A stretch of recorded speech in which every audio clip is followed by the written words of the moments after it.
Good evening. Welcome to American Hammers TV, part of the American Hammers Network. There's nobody watching. Where is everybody? Come on, chat room. Come on, fill in. What's going on, everybody? Come on. There we go. There we got one watching now. Anyway, I'm sure we'll have more people as the night goes on. Yeah, it's Wednesday night. It's time for us to talk about West Ham, as we always do. Tonight, I thought we would have some fun, enjoy ourselves, talk about our season superlatives, our Hammer of the Year. We all know what the goal of the season was, maybe second best goal of the season.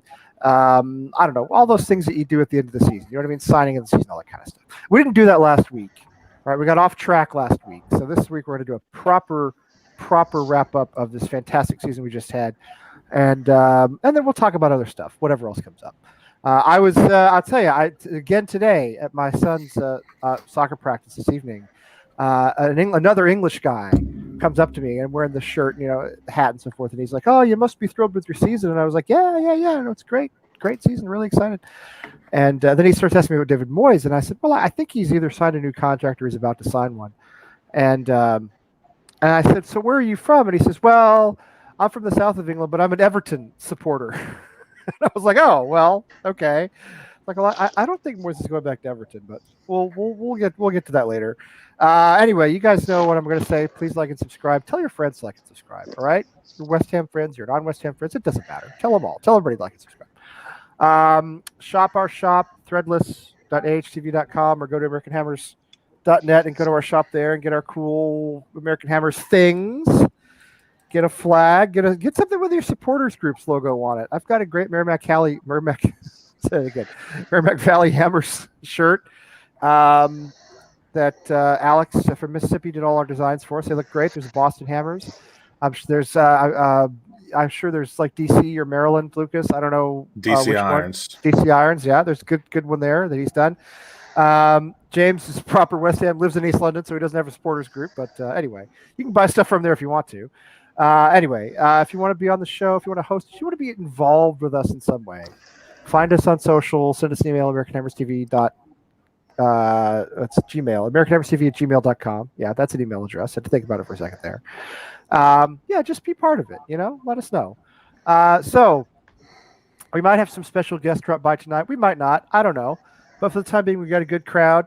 Right next to me in his Pirates hat. Is your family from Pittsburgh, Lucas? Is that it? Yeah, that's my lineage. Okay, gotcha. Well, I'll tell you, the Pirates hat is a real statement at the moment because they're struggling a little bit. I was either going to wear an Orioles hat or a Pirates hat, and both stink. So, well, it's just baseball. You know what I mean? Anyway, yeah. So down in Maryland, where is he? The other way, this way. It's Lucas. How you doing, Lucas? We're good. Just watched some international friendlies today. Pretty boring day. I don't know why I thought the friendlies were going to be kind of exciting, but they kind of shit. But they never are. They never are exciting. No, they're always awful. Yeah. Always. I agree. They're always terrible. Croatia shamed me yesterday. England game was pretty boring and concerning. Well, maybe Lingard's going to get back in the side. Who knows? I really wanted him to score too. I know. Well, we'll get to that stuff later on too, because he gets excluded from the team, and then Southgate says, "Oh, but why don't you just stay and play this friendly?" It doesn't make any sense to me. Anyway, so down the bottom corner here, this way, over there. I always point the wrong direction. My neighbor David in Boston. How you doing, David? I'm doing great. Thanks for asking. I like that shirt. That's our championship shirt. Yeah, so the first match I ever attended too was when we were in the championship against Crystal Palace. So I have that one. That's the one I have signed by Jack Collison. Is the championship shirt. And the funny thing is, I already owned his shirt. I just had the Jack Collison shirt, and then I met him years later, and he signed it, which was great. It just worked out that way. Yeah, this is the only one of the Macron kits I like. I don't like the other two. They're all like kind of oversized and weird. This one is classic to me. Yeah, no, it's nice. I like it too. And of course, our proper Cockney in East London, James. How you doing, James? All good, mate. All good. Well, we welcome our first commenter is Nipun, and I will say congratulations to you and Chelsea on winning Champions League. That's about as far as I'll go with that. But so congratulations to you, Nipun, and not to any other Chelsea fans. Okay, that's what I'm saying. Just you, because I think you're a good guy. Anyway, I figured we could have some fun tonight. Considering I'm not sure what we're going to do with the show for the off season or the close season, because like Selly can't come on Wednesday nights anymore, and we love having Selly on, and I don't know, a lot of stuff is going to start to shift as the summer starts. So I don't know if we'll do these Wednesday night shows. If we move to another night, if we'll take a break, I'm not sure. But anyway, tonight, let's have a good time, and let's talk about our season superlatives, our favorite things from the season. Well, you know what? I mean, yeah, but not tonight because I'm still so happy about the season. I just want to talk about the season a little bit more, if you don't mind. Also, I don't know much about I'm not sure. This may be in the works, but I don't do those. Yeah, I'm not ready to talk about Euro stuff. I haven't studied up. I don't know any of the other players. I only know a few players who are currently in European, international teams because they all play for West Ham.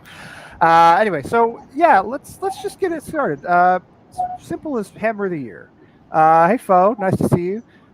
Lucas, why don't you give us your Hammer of the Year and tell us why? Well, it's either between. Honestly, it's only between two for me, and it's one of the checkmates. And Yeah, I'd probably. It's hard for me not to go Sufal because he has just been a brick wall, absolutely consistent every single week, week in, week out. He really doesn't have a weakness to me besides maybe shooting, I guess, but that's not really his job. right. So Right. that would be my Hammer of the Year, and I don't think it's really that close. But I would like to hear some other views. Yeah, David, who do you have? Who's your Hammer of the Year? Oh, I would By the say, way, barring injuries, it would be really close. I think if Angelo Agbana didn't have a run being injured, I think if Declan Rice didn't have a run of being injured, then it would be close. But since they were absent for part of the campaign, you kind of got to jettison them. It's like a dead heat between Sufal and Sushek. I think Sushek, you have to consider for all his headed goals, his goals in general. I believe it's 10 goals from the midfield, and it's been forever since someone from West Ham has done that. His goal against Everton was really important. He had a lot of crucial goals, if my memory serves me correct. And then he was very gritty, dropping back once Declan Rice got injured and playing a more defensive role, even though he is strong defensively. But I actually just going to agree with Sufal just because he just had that intangible where he just settled that right side for us. He's pretty good going forward. He shut down a lot of the other teams' stalwart players or wingers. And he seemed to be the heart and soul of the team. He seemed to add grit to us, even though both him and Sushek, from what I understand, are very hard workers, and their spirit of hard work has kind of lifted the team up. I think I read a quote that Aaron Cresswell said, once Sufal and Sushek started staying late, it rubbed off on me, and then I started staying later to train and stuff like that. So it's a really hard decision, but I'd go with Sufal too. Yeah, I've read that too, that they're exceptionally hard workers. They don't take days off. Yeah, I've read the same thing. What do you think, James?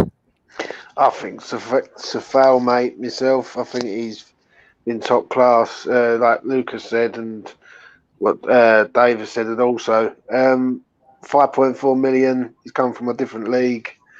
First season in the league, he's always give out a 7 out of 10 performance. I can't really remember Kufal having a bad game, having a game where we've sat there and we've gone, you know what, he was absolutely terrible. No, I don't. I think he deserves it, mate. If I'm honest, in the overall, Souček's been good. Don't get me wrong, but there was a little period where Souček went missing when Rice was injured, and he wasn't the same player. Not to say that he weren't decent, but no, but he wasn't the same player. He wasn't. You're right. He didn't. He wasn't going forward. He wasn't scoring goals. He really that axle. Needed both of them to work. Yeah. And I just think Kufal for how much he cost. And he's been one of the best right backs in the league. I think it's got to be him, mate, myself. Well, there's no drama in this discussion because I was going to say the same thing. My Vladimir Sufal shirt arrived today. I got one of the. I'm telling you, I got it, at the end of season on the end of season sale from the website, the West Ham Megastore, or whatever it's called now, and they were running out so quickly that like I went to order one, and then by the time I paid, it was already out of stock. So I ended up with a long sleeve, but that's okay. I don't mind long sleeve; those are kind of nice in a way. So my fall shirt arrived. It's really really nice. I mean, for me, you could make a case for Suchek. Certainly, you can make a case always for Declan Rice. I think it's Sufal for several reasons. One, as you said, he's been extremely consistent. He's been much better going forward than I think we could possibly have expected. The only player he really seemed to have a little trouble with was Marcus Rashford, but that's going to happen. Other than that, he's been extremely consistent. He's been very good defensively. He's been fantastic going forward, much better than expected, I think.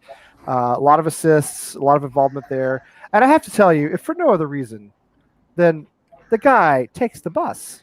He takes the bus. Look at that. That's him waiting for the bus like everybody else. Absolute lad, ain't it? That's what I'm saying. These dudes roll up in Ferraris and Lamborghinis and whatever it is they do. That's fine. You know what? It's their money. They're footballers. We pay them, and I don't care what they do with it. I think he made his missus take the bus too one time. It was just. It was. I think Mark Noble was talking about it on the Peter Crouch podcast. But, oh, is that right? I yeah. just respect this guy immensely. Look, he's just chilling. He's just like, okay. Somebody's got the kids there with the baby carriage, and he's giving them a little space. You know what I mean? A little space, and he's just like, yeah, looking at his phone. Just this is what we all do. Well, I don't do it anymore, but with at some point in our lives, we've all lived like this. You know what I mean? And it's just so fun. Like I was actually talking about this the other day with my dad, who really doesn't follow it, but he's into other sports and stuff. And I was telling him, I was like, these two dudes, the checkmates, like they're so. I can't tell if it's just how incredibly humble they are or just like naive to how important or good they are. But like, I just love the fact that like they think like, oh, I really hope that I can play next week or I'm selected. Like, yeah, no shit, you are 1,000% playing. I don't know. I can't tell, Lucas, if it's real or not. But I don't think there's anything fake about these guys. Oh, so before the last game of the season, when there were finally going to be fans in the ground, Sufal, that's exactly what he said. He said, I hope I play next week. I mean, are you serious? He's played every minute of every game that I can think of. I think, or close to it anyway. It's I hope I play next week. Come on, seriously? Any news on any front? I don't know about. We'll get to that. I'm not sure if there's any news or not, but yeah, I love that about them. They don't take days off. They come in on their days off. They're always at the training ground. They have a tremendous work ethic, and I've said all season long, I don't think anybody told them that you're supposed to come to West Ham and either get injured or flop. Do you know what I mean? Yeah. They just came and they just played with, sort of reckless abandon. It's I don't know much about Sufal, but for Suchek, it's got to be the hockey background for sure. Oh, no question. It's got to be. You could tell he's tough. When he got kicked in the head, he was bleeding. And then got up to try and save the shot on the line. Like there's no other. A lot of guys would have been rolling around, stretchered off, dead. But a hockey player keeps playing. You know that. We know that. A hockey player keeps playing. So, yeah, I think that's exactly what it was. It was his hockey background. I listen. I mean, so I'm with you. It's Sufal for me. If you said Suchek, fine. If you said Declan Rice, fine. If you said Ogbonna, despite his injury, it's fine. When does the award actually happen? Has it happened? It hasn't happened yet, has it? No. It has not happened yet, no. Okay. Well, I guess we'll find out when the time comes. I'm not going to be upset whoever it is because, we've had a great season. So let me ask you this. We all know what the goal of the season was. Does anybody not think that Lanzini's goal was goal of the season? Does anybody have a different goal of the season? It's absolutely brilliant, but that Lingard, the build-up Lingard goal, if you look at that from start to finish, the Maradona goal, Sufal's little touch to Fornals, and then Fornals' little back heel flick to Lingard, and then just Antonio's moving screen to block off for Lingard. I mean,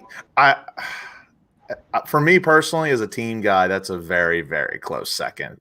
But under the circumstances of then and now, it's hard to debate against Lanzini's goal not being number one. Yeah, I mean it's the circumstances, right? I mean it's Tottenham and it's everything. The way he scored it, the last kick of the game, basically, we were down 3-0 with in the 82nd minute, whatever. I mean well, David James, anybody disagree with that being goal of the season? Nah, No, not for me, no, mate. no way. No way. Okay, so Not let me even ask you close. this. So Lucas, you've already told us, and so what do you guys think is the second best goal of the season? What's the other one that stood out in your mind? As much as he's maligned, the Sebastian Haller goal versus Crystal Palace. I thought that Yeah, was a I quality agree. goal. Is that the bicycle kick? Yeah. Yeah, Yeah, exactly. yeah.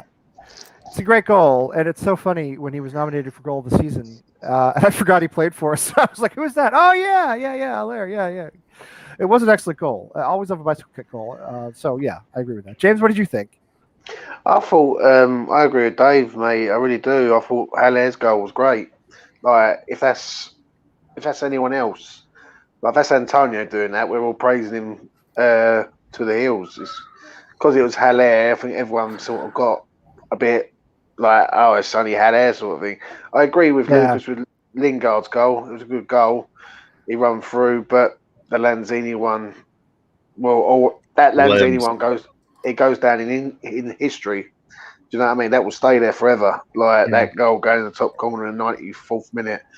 So yeah, and the second goal for me would be Haller's goal. Technically, it was just an amazing goal. Yeah, it was. I mean, there's no doubt about that. We scored one, if you guys remember, way back in the first game against Wolves, the 4-0 game, and I'm pretty sure it was against Wolves. And I remember, like, I think it was Fornals was fouled, kind of in the middle of the pitch, and he took a quick free kick. And Oh, I think it was Bowen who actually scored the that goal. was beautiful. I love that goal because it was bang, bang, bang. So heads up. It was heads up, and it was. I remember that was. That's in what we call a September. five head play. Exactly. That was in September, right? So Yeah, and Jared Bowen did that weird like smoking something celebration. I couldn't even tell what he was whatever doing. that is. A little. There Whatever was some sort of. I don't know what he 420, meant by that. Yeah, I don't know what he meant by that either, but he did. He did like some. Either he was he was in flavor country, or he was a little 420, or he was doing something. I'm not sure what that was all about. But I'd be sick if it was on 420. No, well, it wasn't on. It was in September. It wasn't. It was in September. It was in September. Yeah. Yeah. Now, if you could, and I'm trying to remember. I think it was the first. I just remember. I love the fact that that was the goal that told me this is a different West Ham team. All right, because we're thinking quickly, we're moving quickly, and it's not all deliberate and slow and plodding. Do you know what I mean? This was like an injection of energy of energy that I didn't think I'd ever seen with us before. It wasn't the most technically brilliant goal. It wasn't the most beautiful goal, but it was the fact that, Fornals thinks like, take the free kick right now. Bowen makes a run. Smart and creative. Boom. Smart and creative. Exactly. Smart and creative. I agree. Not gorgeous, but smart and creative. That's my second best goal of the season. In fact, I think I'm looking at it right now. It was actually Antonio who was actually fouled. And I don't want to show it because we'll get busted for copyright. But Antonio was fouled. Yeah, but shout out Neil from Down Under too. That Antonio scissor kick goal was pretty good too. That was He a good says goal. Antonio. That's true. That was a good goal as well. That's a good goal as well. And That's it's probably Premier League number winners. 3. Yeah. The Bowen goal. So Antonio gets fouled. He goes down. Fornals picks the ball immediately, takes a free kick just like that. The camera isn't even on Fornals. It's on Antonio getting helped up by a Wolves player. And next thing you know, Bowen's scoring. So anyway, that was my second best goal. But the Antonio, the scissor kick goal was great.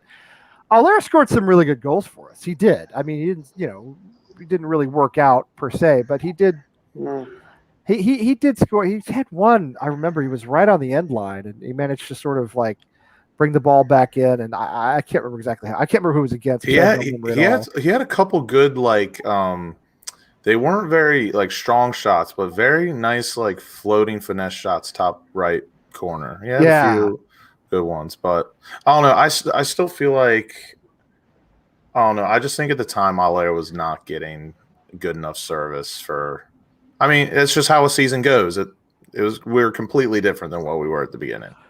Well, he can't play up top by himself. And, Yeah. We expected him to. Yeah, he just didn't fit the system. And that's just how she goes sometimes. I don't remember. Really? I have no memory of this at all. We actually had a couple good goals against was it Hull that we won 5-1 or 6-1? 4-1? Yeah, it was something against like Hull. that. It was against Hull. Was that in the league? It was in the League Cup. Yeah. Excuse me. Yeah. Yeah, it was the League Cup. Snodgrass Well, had a banger in that game. And I'll tell you another Or no, thing. never mind.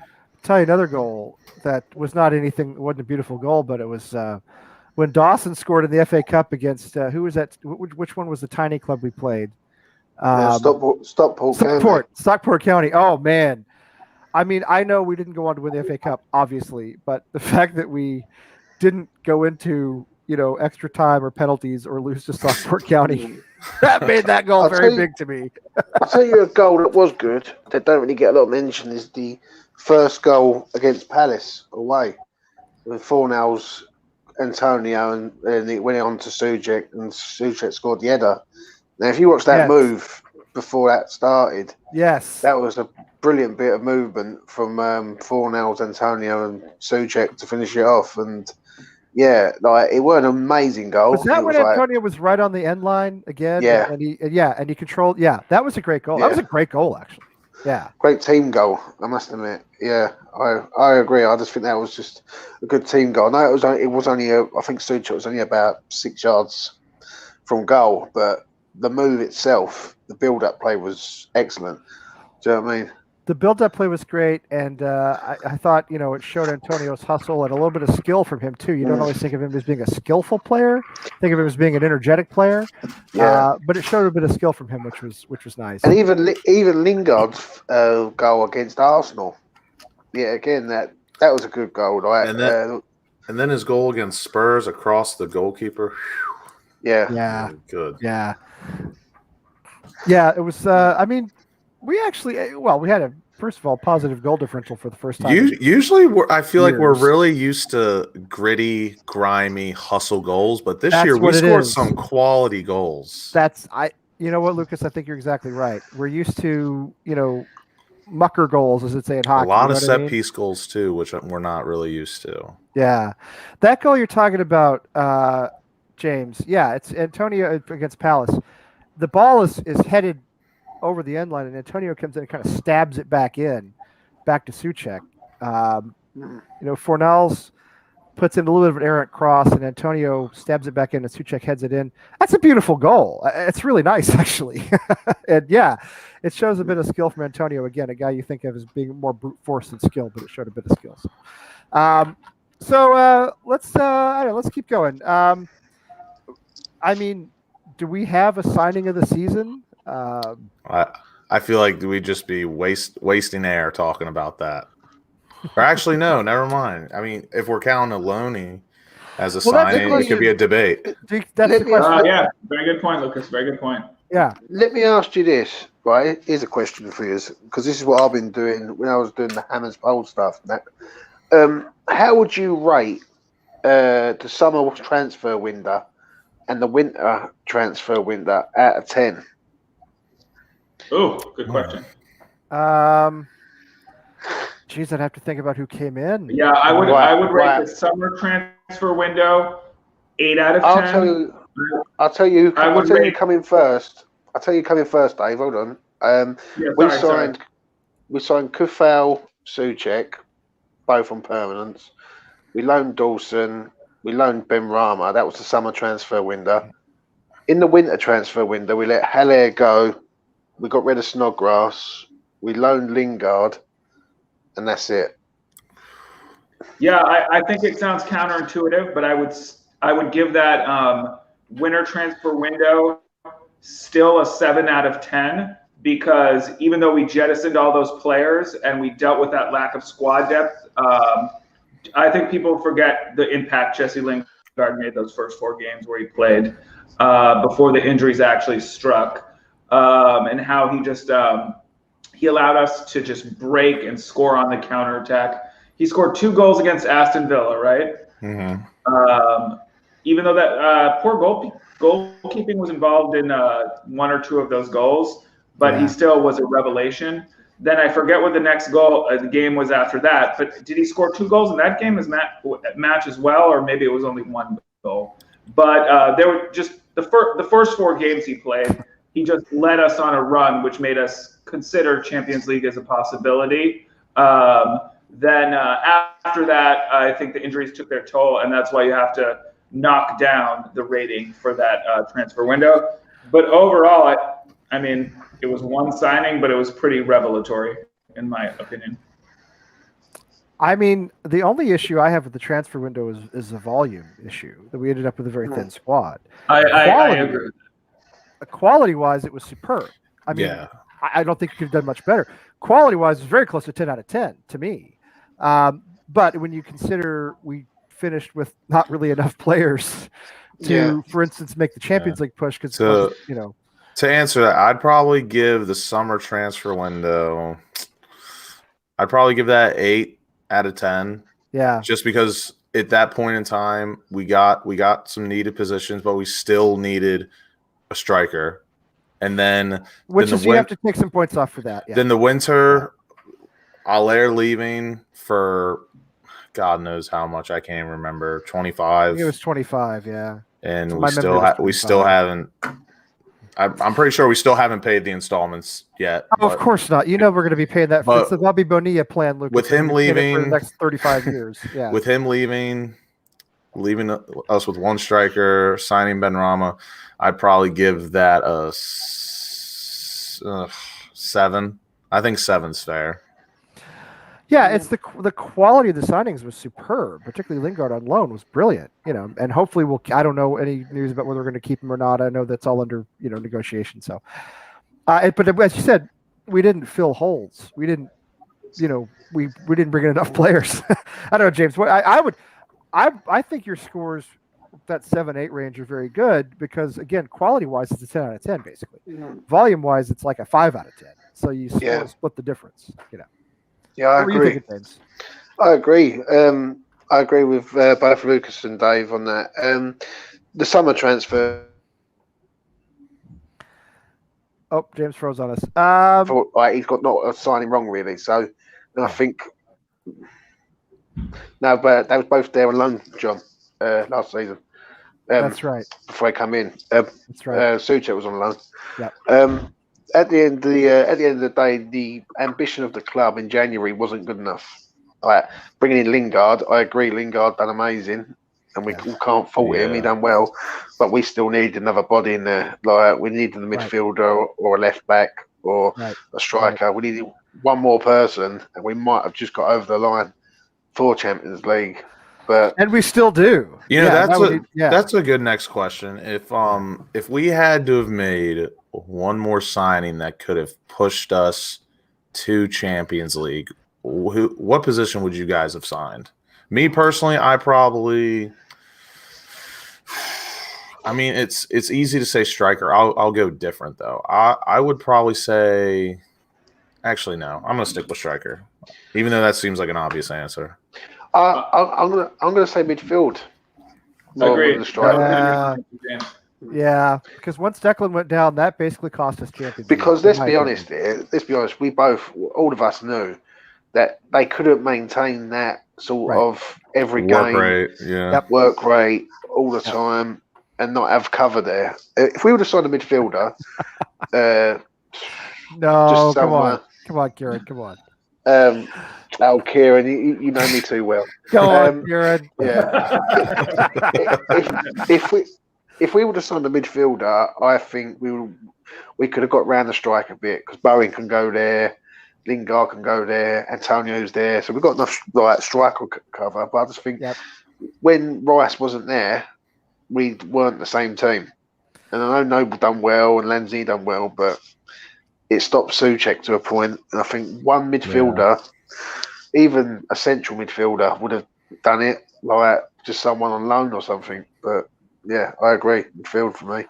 I'm absolutely 100% with you on that. The easy answer is striker, but as you said, James, we could handle that, right? I mean, Lingard scored some goals for us. Bowen can play up front. But to me, when we lost Champions League was when we lost Declan Rice. And 1,000%. And yes, Noble stepped in and did fine, and Lanzini stepped in and did fine, but they were not permanent replacements. They were never permanent replacements. We know that, and we also know that, as you said, it really handicapped Suchek. It changed his game completely, and that meant that we weren't going forward as much. We weren't getting him forward as much. You could tell the whole again the whole team, rode on that axle, that Rice Suchek axle. And when you break it, it's uneven, it's unbalanced. Because as much as we both love them, or as we all love Rice and Suchek, we've realized this season Suchek does not go without Rice, and we don't go without Rice. So. Yeah, which is why, as much as I respect Charlie Walsh, who's not here to defend himself tonight, even though I did invite him, I don't know where he is. I wouldn't sell Declan Rice. Yeah. We got into that last week in great detail. Yeah, that makes sense. Well, did you? So okay. So what was your? Let me ask you this then. We'll keep on with this theme for a little while, then we get on to some Euro stuff. Did you have a favorite match this season? Did you have a favorite match or a favorite moment? One of the two.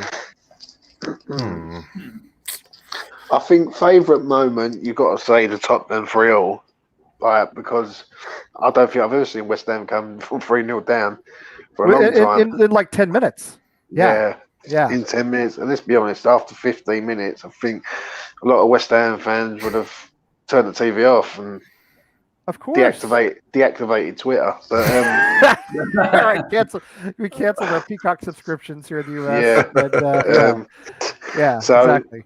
I think, like, as a performance, I can't say that was one of the best performances because we was 3-0 down. But for me, the Aston Villa away game, mate, like Jesse Lingard's debut, I thought Ben Rama come into his own there. I thought the three-man attack of Ben Rama, Lingard, and Antonio was frightening. I'm going to say the Arsenal home game for the first sort of half, I thought he was excellent. Right. Best I've ever seen. And Sufal had Jack Grealish in his pocket the whole entire game. Yeah. The way we contain now, you're right. The way we contain Grealish in that Villa game you're talking about, when we had Fredericks out there to help Sufal and contain that was brilliant. That was Jack great. had to have had nightmares. Right. That was great. That was tactically brilliant by Moyes. Fantastic. And the players executed it really well. Anyway, go ahead. Sorry. I just think that basically there's the Villa one. Obviously, people can say Leicester game away. The 3-0 was a really good result. Yeah. But Villa for me, mate. I thought that's the best I've seen West Ham play. All-round team performance. Underrated match for me personally was just the Wolves 4-0. I'm sorry, against Wolves, not the Wolves. That's not what they're called. Newcastle, we had 4 at the back to start the season. It was a disaster. It felt like same old West Ham. It felt like David Moyes, the dinosaur. Here we go again. Then Arsenal, we switched to 3 center backs with wing backs, and we played really well, as James said, but the result didn't go our way, and it felt, here we go again. This is the same old West Ham. We're going to be involved in a relegation battle. But then that Wolves game was just a whole different can of worms, or whatever you want to call it. It was the 3 at the back with wing backs. It seemed like it really worked. It really hit. It felt like a new feeling. It gave me some hope. It said, oh, hey, wait a second. There's a new way to do things. It seems like the tactical switch has worked. And that just seemed the platform for where we took off for the rest of the season. So that was one of my favorite matches, and I thought it was an underrated match. I was going to say the same thing. I feel like that Wolves 4-0 was – I think that was the start of when I knew, like, this team could actually be good, just because I mean, everyone says Burnley. We probably have like 2 or 3. Burnley was highly entertaining. Two or three. We have 2 or 3 bogey teams, but I always like my number one is always Wolves. Like, why can we not beat these guys? I'm jealous of them, all that. But when we beat them 4-0, I was very happy, and we scored some really good goals that day. We had a run, and I'm cheating because I'm looking at this right now. All right, so that's the only way I can remember things, just to look back at them. We had a run of 3 league matches that I think defined our season. and it's the ones we're talking about right now. The 4-0 against Wolves, which because we had lost our first 2 league games, we'd lost Newcastle, we'd lost to Arsenal, and it was, as you said, David, it was looking like, here we go again, And remember at the time, back in September, Wolves were supposed to be European contenders. They were supposed to be really, big sort of, like Lucas said, they were who we were jealous of. I remember going into the season being like, I'm so jealous of Wolves. I wish we could be. Why can't we be Wolves? Exactly. Why can't we be Wolves? Why? Yeah. Why have they gone rocketing past us in 2 or 3 seasons, whatever it's been in the Premiership? Why can't we do that? So the fact that we went out and beat them very soundly, and with that fantastic goal we discussed earlier, just an overall dominating performance. Then we had the loss to Everton in the League Cup, but honestly, I don't think anybody really cared about that. The next league game was the 3-0 away against Leicester. And the one after that was the 3-3, the Tottenham game, we all remember. I think, that was September 27th, October 4th, and October 18th. So you're talking about a 3-week span that, in my opinion, defined our whole season and told me that this was going to be different. The Wolves win was not a fluke. The Leicester win confirmed it, and then the way we came back after 3-0 down against Tottenham, when it looked again as though we were just a flash in the pan, we were going to be relegation fodder. Here we were down 3-0 after 15 minutes. We come back, score 3 goals in the last 10 minutes. That was when I think we all knew this season was going to be different, and we started saying to ourselves, "This is not the same old West Ham. This is a different West Ham. This is West Ham that shows heart and spirit, and tactically makes changes we need to make." As you said, put 5 at the back. All of a sudden, it starts to work.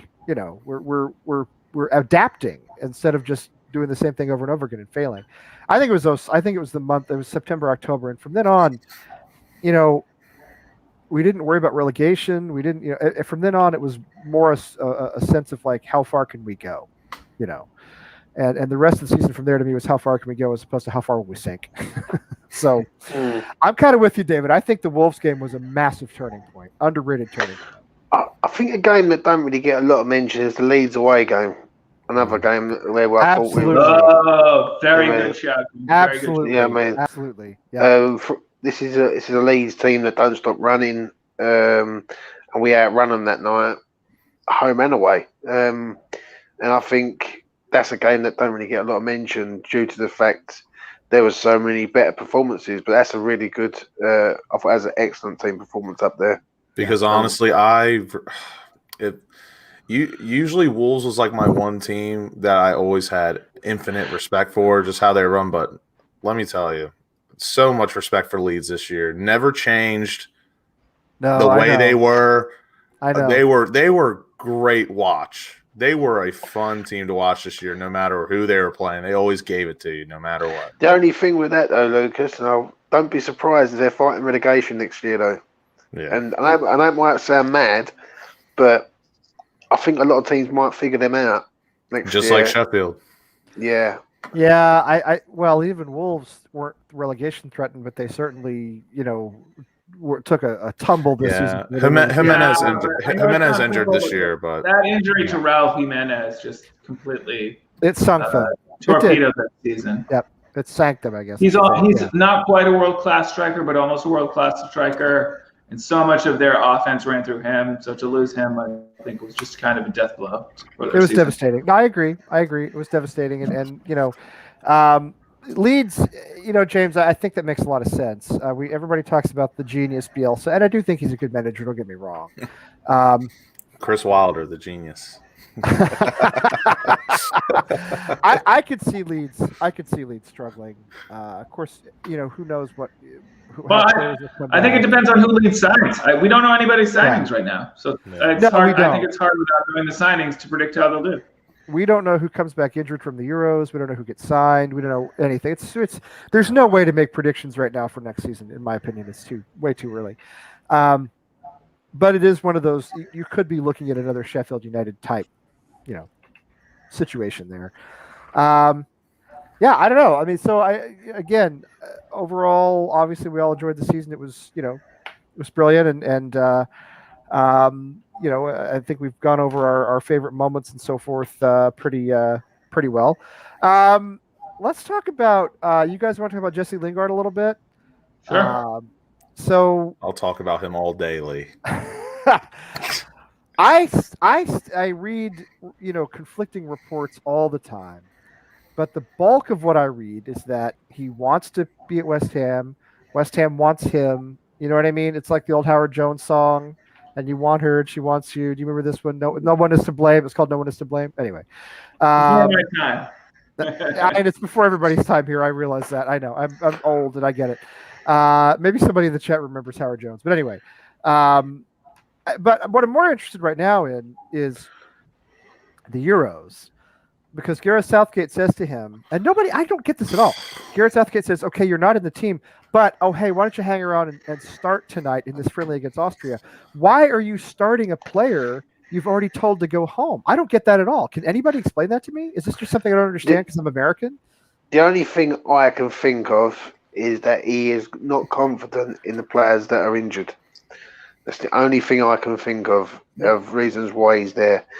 It makes no sense to the normal. Like, you wouldn't have a team, like another player there who basically you're saying isn't good enough to go to the Euros. So to me, the only thing I can think of is there's injured players there who he's a bit 50-50 with.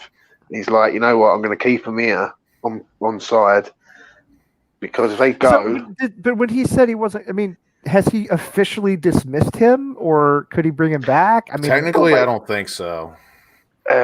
If there's injuries, if there's a fresh injury, which there is tonight, Trent Alexander-Arnold went off injured. Trent, exactly, yeah. Now they can bring like standby players in, and basically what it is with Lingard, Ben White, etc., they're all standby players. Yeah. So I think I don't understand what he's doing, really, if I'm being truthfully honest, as an England. Like, and what he's doing, he's setting himself up for a massive fall if this goes wrong. He's got a lot of injured players there who are not fit, and it's not good. And 10 defenders. Yeah. Well, I mean, he does. I'm not an expert on the England side by any means, and I like England. I support England. I want England to win the Euros, if I'm honest. But I'm not an expert on the England team. It does seem as though there are a lot of defenders. I mean, Trent Alexander-Arnold gets injured today.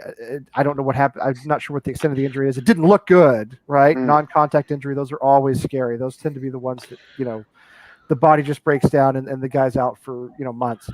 What do you have a sense of, do you think Lingard's going to get back into the squad? Do you want him in the squad? It's a double-edged sword for me. Same. I think it's an hard one, really, because what he's doing is there's players there like Ward-Prowse should be in there. Now, I know we've got enough attacking options, England, when it comes to Lingard. Don't get me wrong, Lingard's been great for us, but you've got people like Phil Foden in there, Grealish, etc., who, let's be honest, Lingard don't get in front of them. But he should be getting. He could get a place on the plane, or on the in the team for the Euros.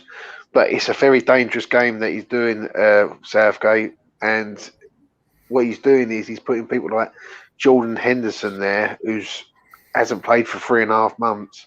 Yeah, it just makes no sense, really. It's a big club bias. Just put it this way, to round it off. Bias, yeah. Which is surprising from him, honestly. If Lingard was doing what he had done for us at Manchester United, he would be playing 1,000%. For England this summer. No question about it. Absolutely no question about it. I agree with that. So here's how I feel about Lingard in the Euros. I said this to Ken when I was up at his house for the Southampton game. I hate when our players play for their international sides because we've lost so many to injury over the years. On the other hand, I mean, they all obviously want to be there. It's a huge goal for them. It's a huge accomplishment for them. They want to be in these big tournaments. They want to be on the world stage. You take a guy like Jesse Lingard. I mean, one of the big arguments for him staying at West Ham, to me, is you say to him, Jesse, you made the England team by playing at West Ham, not by playing at Manchester United, where you weren't even playing. They weren't going to look at you at all. The fact that you even got called into the large group was because you were playing at West Ham. So, and we want our play, and I agree with Foe that he deserves to be there. I totally agree with that. 100% in agreement. I just I get nervous every time I see one of our players play in those internationals. I mean, we lost Dean Ashton that way. Declan Rice this year. We lost Declan Rice this season, and I know there have been others in the past. So there was part of me when I saw that Lingard was left out that was relieved, frankly, just relieved. Disappointed for him. Same with Fornals and Ogbonna. And Ogbonna the same way. I was selfishly happy, but obviously, I mean, I would assume that every English footballer, like their big dream is to play for their country. But obviously, you do have some of those guys that are more grassroots, and they're like, I bleed and die for my club. If I play for England, cool. Yeah, I mean, I think I think every player at some point dreams of playing for his country, and every player dreams of winning a major tournament. And you're as big as the Premier League is, as big as like Champions League is. There's a world stage to the Euros and the World Cup that goes beyond club football. I mean, I really think there is, because that's when your casual fans tune in. That's when Americans watch. When they wouldn't usually watch. So you're putting yourself out there as an athlete. You're putting yourself out there as somebody who can do endorsements. You're putting yourself out there in a way that you only get to do every 2 years for a short time in your career. I just don't want to see him get hurt. That's all. I mean, do you guys have? Do you want Lingard in the England squad personally? How do you feel about it, James or David? I think he deserves it, like, for what he's done. I do too. Yeah. Like, if you're basing it on performances over the last sort of 5 or 6 months since January, he deserves it. He's done just as good as Grealish. Yeah, of course. Yeah. He's fantastic. You got people like Jordan Henderson, who hasn't played for like 3.5 months. So in that 3.5 months, what Jesse Lingard's done, the only problem with it is there's a lot of people who play in that position, who can play in that sort of off the strikers, so to speak, like your Fodens, your Grealishes, your Mounts. And as if he's at Man United and he plays like that, and Man United, say, win a trophy, for instance, he is in that team. I just think because it's West Ham, he doesn't really get the same plaudits, so to speak. But I agree. But let me ask you this, James. Personally, as a West Ham fan, if we're able to, let's hypothetically say we sign him at some point this summer, okay? Do you want to see him go and play for the Euros or not, or play for England in the Euros or not? Because I don't. I'm not sure I do. I think if he don't go and play for the Euros this summer, I think we can get this deal done pretty rapid. I think if he goes and plays, the deal gets dragged out.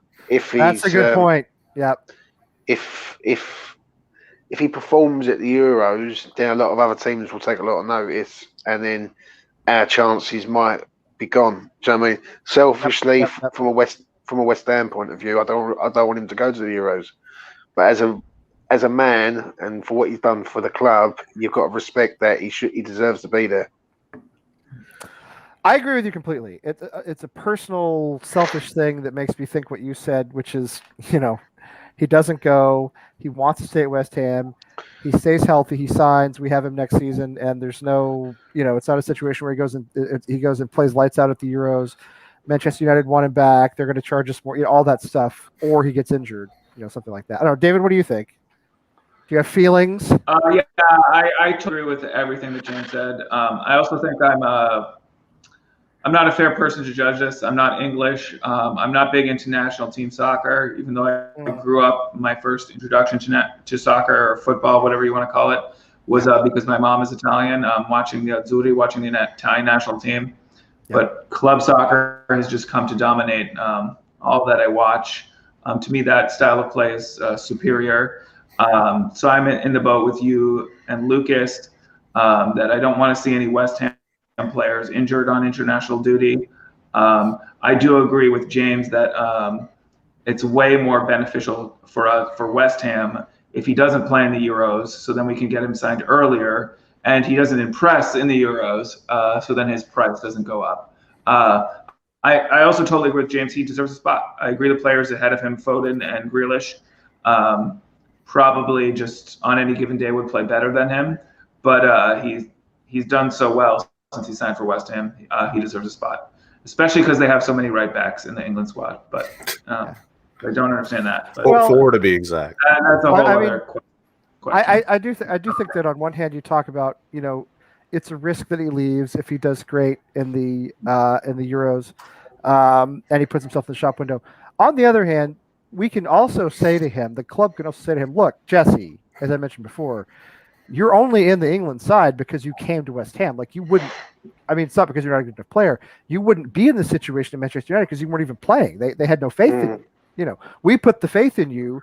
We got you back. That's another reason on my double-edged sword why I do want him there, because that's just like we're not a small club, but in the world full of front runners and casuals, like, it's just a big fuck you. You can play at West Ham and make the England squad.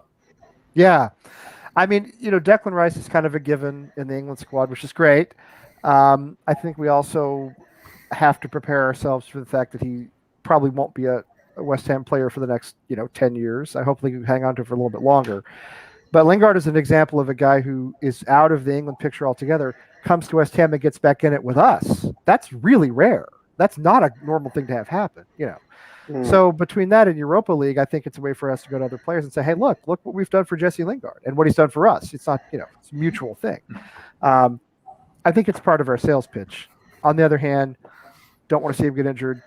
Don't want to see him do so well that, he gets picked up by, Manchester United re-sign him or bring him back, I should say, or, somebody else picks him up. So it's hard to say. I can't see him having a future at Man United. I really can't. I think Man United are. I don't think he can either. I don't think he can either, to be fair. I'm with James. Yeah. I think the Jesse Lingard that we've got is a big fish in a small pond, if that makes sense. Like, with West Ham, yeah, he's the star of the show. I think if he goes to any top club, he's not the star of the show. I think one thing I will say, just to sort of lead up to what you're saying, is I did see something earlier on like social media. I did see it when I was watching the game here. Marko Arnautovic and Declan Rice and Lingard were having a good chat and having a laugh and all that. It looked like a great chat. Yeah, no, I know. I wanted to listen. I wanted to bring that up. All right, glad you brought that up, James, because I think it's as good a time as any to talk about it. Yeah, all of West Ham Twitter was buzzing about Arnautovic, Declan, and Lingard. We've talked about Arnie a lot. I don't think I've really changed my position on him, but did you get excited when you saw it, or did it not move you at all? The thought of those three together. I think the more it's an hard one, mate, really, with Arnautovic for any West Ham fan. People can look at him and say, yeah, he done great for us, but we've also got to remember what he didn't do so great. Yeah. Do you know what I mean? And I personally think that ship is well and truly sailed, in my opinion. I think we should be aiming for younger, fresher, and more hungry players. But nothing would surprise me. And the counteract to that is there was Moyes left and come back, and look how well Moyes has done. So people could say, well, you get Arnautovic back for nothing. Who are we to sort of snub him for that? But I don't know. It just doesn't do it for me. And it's hard because I'm kind of I was on the same boat, and then like Mark Noble goes on Peter Crouch podcast, starts talking about how the dressing room loved him, Moyes liked him, and then seeing Jesse and Declan talking to him, and then Declan Rice puts an Instagram story about, oh, top lad, love seeing you. And the more they post, I keep falling back in love. I can't help it. Do you think I want Mad Bastards FC. That's all I want. No, I do too. I was for his return for a long time. The reason I'm opposed to it now is not so much about the way he behaved. I have my doubts that he's going to have the form that he had when he was here before. He's been off playing a shit league. right. No, I mean a league that doesn't even To be deserve polite. it. Doesn't even deserve a description. It's not even. It would be an insult to farmers to call it a farmers league. I mean, it's a nothing league. It's just a show league. A lot of high priced players. I know he scored a lot of goals, but who cares? I could score 10 goals in the Chinese league. I think we just got to be aiming younger. Like, Exactly. Yeah, I mean, Absolutely, James. I feel that's how I still think we should keep. I want to go younger as well, but I think at this point it's not a terrible idea to have the card in the deck. He's 32. I mean, it's he's 32. Nothing long term, but for a season and a half. If he would take a deal where he took considerably reduced wages, I mean, maybe. I think he would after what he's done personally, because I think that's like an instant regret. I do too. I think he regrets his move. I don't see. This is a good point. I think it's. I think he regrets his move. I think he realizes that he walked away from really the situation of a lifetime, where he was with a Premier League club, and one that now with Moyes back is actually showing some potential. It's really not the way he walked away. It's more just he's 32. I don't know if he's still fit. He's not been in a competitive league. I feel as though it could just be a huge disappointment. If it doesn't cost us much money, maybe it doesn't matter. Do you know what I mean? That as well. The dressing room, maybe it doesn't matter. That as well, if we can get him in time for preseason too, that would be big. Yeah, because we need to know. It's almost like he's on the trial again. I don't know if he'd accept that or not, but I mean, the point is we need to know. Like, is he? And again, James, right? 32, man. I mean, not for me. It's right there. I'd rather get a younger player in. I think we've done well. I'm leaning no, but the more I keep seeing that bastard on my timeline, I cannot help my feelings. I would rather we get our business sorted out and sign who we have to sign, and then the last deal we make is Marko Arnautovic, and then he can just come in and be a bastard in the clubhouse. It seems like he's liked. Antonio goes down. He's the same type of player, converted winger who can play striker. Yeah, that's true. Moyes likes him. We know Moyes reduced wages. I would not like to see him be the first signing at striker. Oh no. No, I wouldn't either. Gold and Sullivan vanity signing, and then we don't sign other strikers. That's right, because then they'd be like, to me, it depends on the order in which he's signed, if that makes sense. We did what you wanted. We signed a striker. That's exactly what they'd say, Lucas. That's exactly what they do. That's what they do. See, the thing is, I would rather give Odobecchio a go next season than Arnautovic. With Arnautovic, I just think. I agree with what Lee's saying. He ain't going to be the same player. The player there is the lad from Sparta Prague, not Slavia. He won't be coming to West Ham. He's just on a 4-year deal at Sparta. Though sometimes, James, they sign those deals at then increased wages, so that forces West Ham to pay him more wages. Right. Soufal signed a deal with Slavia. Sometimes they do that. Yeah, right before he bought him, Soufal had just signed a deal. Yeah. Yeah. It doesn't mean he's not coming. I don't think it matters either way. I'm just saying it's not a deal breaker. I think a striker of top quality is exactly what we need at this club this season, and we need to sign someone who we know can do the job and not hope he can do the job. Like if we go and sign an Arnautovic, for instance, we're hoping he's going to be the same player. Yeah. If we go and sign a Tammy Abraham, for instance, we know we're not hoping. We know he's going to do the job for us. Do you know what I mean? I am right now. I'm 100% on the Tammy Abraham bandwagon. He's my first choice, my top choice by far. Ideally, right now, I would love if we took the approach of getting Tammy Abraham and then a promising young striker. Totally agree, Lucas. Yeah, I mean, what I want to see. And competition would be more than healthy for this squad. Oh yes, it would be fantastic because at the moment it's just whoever's healthy. Hey, guess what? you're in the starting 11. Because you're as my dad used to say, if you can fog a mirror, you're in the starting 11. So, yeah, Tammy Abraham to me, I think changes our team completely. I think he makes us an absolute force immediately. Almost no matter what else we do. And maybe I'm wrong. All right, maybe I'm holding the guy in too high a regard, but just looking at his goal scoring record and his ability, I think. I mean, he's the one I'd like to have, and I know we probably. I mean, and at West Ham, I don't care how the hell they go in. Yeah, I feel the same way. All right. So late, but what's the word? What's better late than never? Yeah, is that it? Better late than never. Let's welcome. Here he is. Our special guest, who's really not so special because he comes on all the time, but he's always special to us. Charlie Walsh, how you doing, Charlie? I'm special. My mummy said so. I'm fine, thank you. How are you? I'm okay.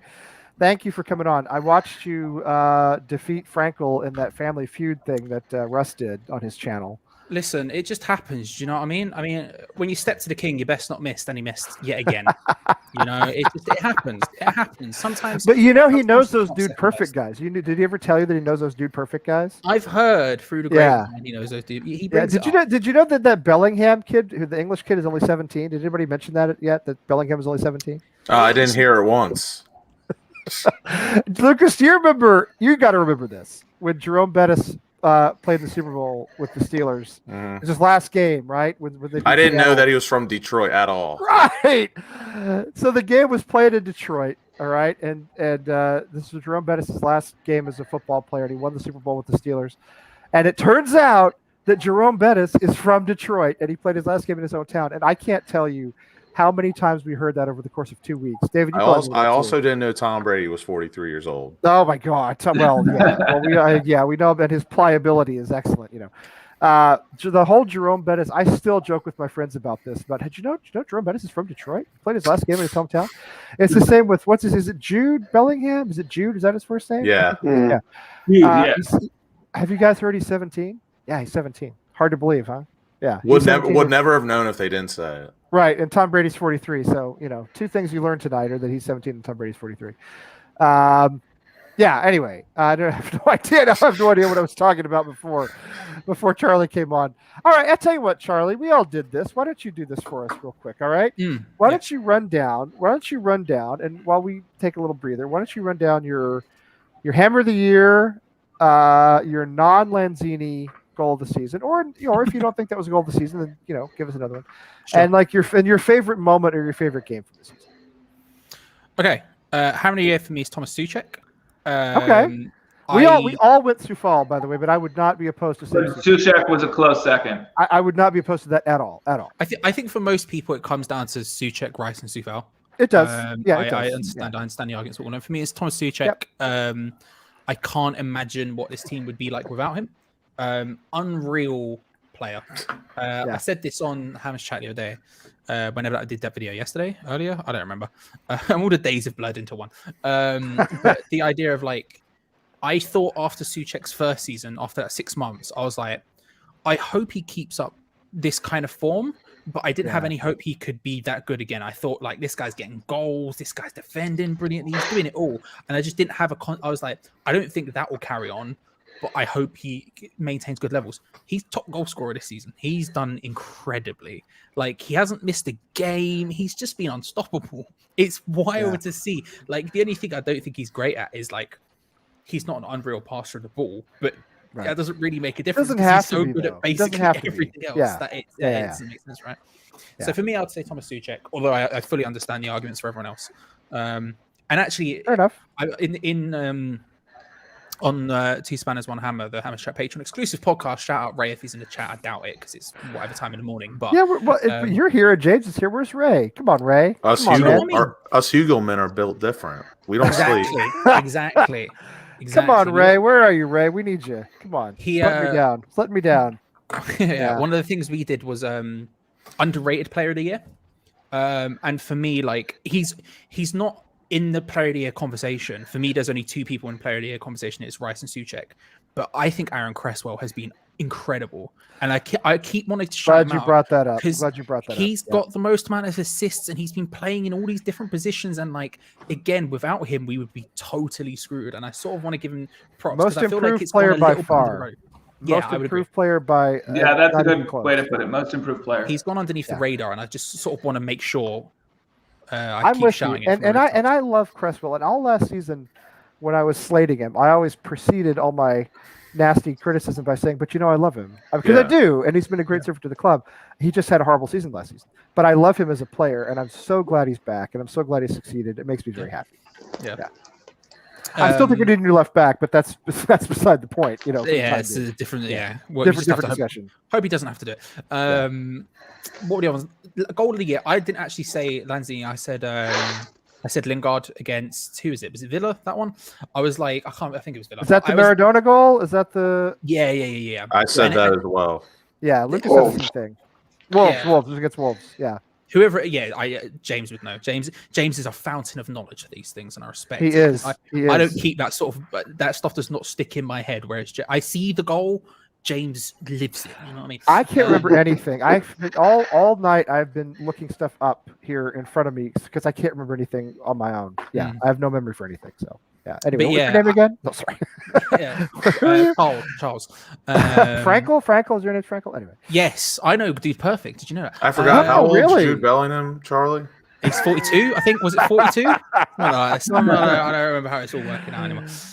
He's Tom Brady's son. That's what most people don't realize. Most people don't know that he's Tom Brady's son. It's all very confusing. You'd suspect with a different surname it wasn't the case yet. Here we are. No, it's absolutely true. Yeah. Yeah. No, I went with Lingard because that was for two reasons. One, what an unreal goal that is, by the way. Like to do the whole run in the finish, which was like a semi dink, but also placed, but also that's gorgeous. It was like gorgeous. Yeah, it was a thing of beauty, and it was also the first time this season where I really started believing that it was happening.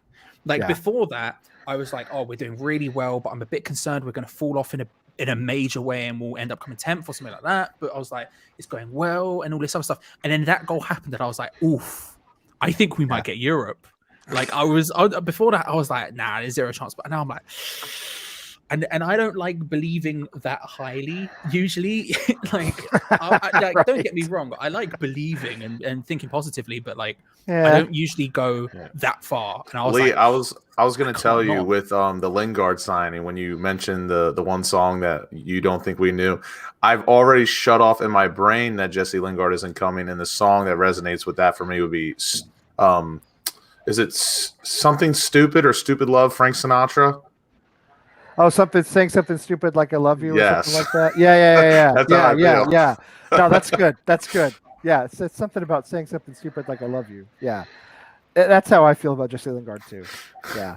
No, Charlie, I was saying, okay, you're too young for this too, but Howard Jones, he was an English singer. Howard Jones, he had a song in the '80s called "No One Is to Blame," and the lyrics were like, well, it was like you want to be together, but you can't be together. Right, that was the whole point of the song, and that was kind of what I was thinking about with where we are with Jesse Lingard. Like, he wants to be with us, we want to be with him, but it hasn't happened yet. It may not happen. So anyway. His mom doesn't love us like we love him. The song was called "No One Is to Blame," but if Lingard doesn't sign, we'll just say David Sullivan is to blame, because that's what I always say anyway. So anyway, I'm happy. Yeah. I'm happy to blame him right now. David Sullivan, it's your fault. There you go. That way we can just use that if we need it, just in case the worst does come to pass. When Jack Sullivan takes over as director of football, that's when we'll. Oh, really thank God that got debunked quick. That was never going to happen. He's not even involved with the women's team anymore. He stepped down from everything. So. Anyway, yeah. So Charlie, so you said the Lingard Maradona. I keep calling it the Maradona goal because he swallowed through everybody. So how about one more? How about your favorite match of the season? Your favorite match or game or? Honestly, that last one. I loved it too. I honestly I had like trepidation going into it, but I was fairly. I was like, do you know what? I think we've got this. If we needed 3 points, then I would be a lot more concerned. But seeing as we only need one, I think we're going to be calm and cool enough to do it. Yeah. And then everything just went so well, didn't it? It just continuously went well. Well, what was so beautiful about it, Charlie, was, we had fans in the ground, all right? I know only 10,000, but still you could hear them. You could hear them singing. You could hear them, cheer the goals. I went up to Ken's house to watch it, the first time I'd seen him in a long, long time. So here I was watching with a friend, fans in the ground. It was very much like the return of normal life after such a bizarre season. And not only that, not only did we not bottle it, we absolutely thrashed them. We just thrashed them, And granted, we should at that point in the season thrash them, but it's a very non-West Ham We thing to pulled do. them to need 1 pieces. point and get 3 is a non-West Ham thing to do. So Fornals is scoring twice, who struggles the rest of the season. We've got Right. Declan Rice scoring. I mean, it was just a beautiful moment in life. And like, what a home run encore Declan scoring. I know. just everything about it was just beautiful. And it's like, usually I sit there and I do the watch alongs, and it's like, I don't know, I'm relatively calm. Like, people in the chat who watch them will know that I'm relatively calm. And like, there was just something so cathartic about it. Like, I saw I TV, agree. I agree. One person described it as the last day of school when no one's taking it seriously, and then the other person described it as the last day of work before Christmas. If you're an adult, and that was what it felt like that day. By the way, everyone's there's just Howard like, Jones in the '80s. There's Howard Jones. Look at that. In case you guys are Look at wondering. that hair.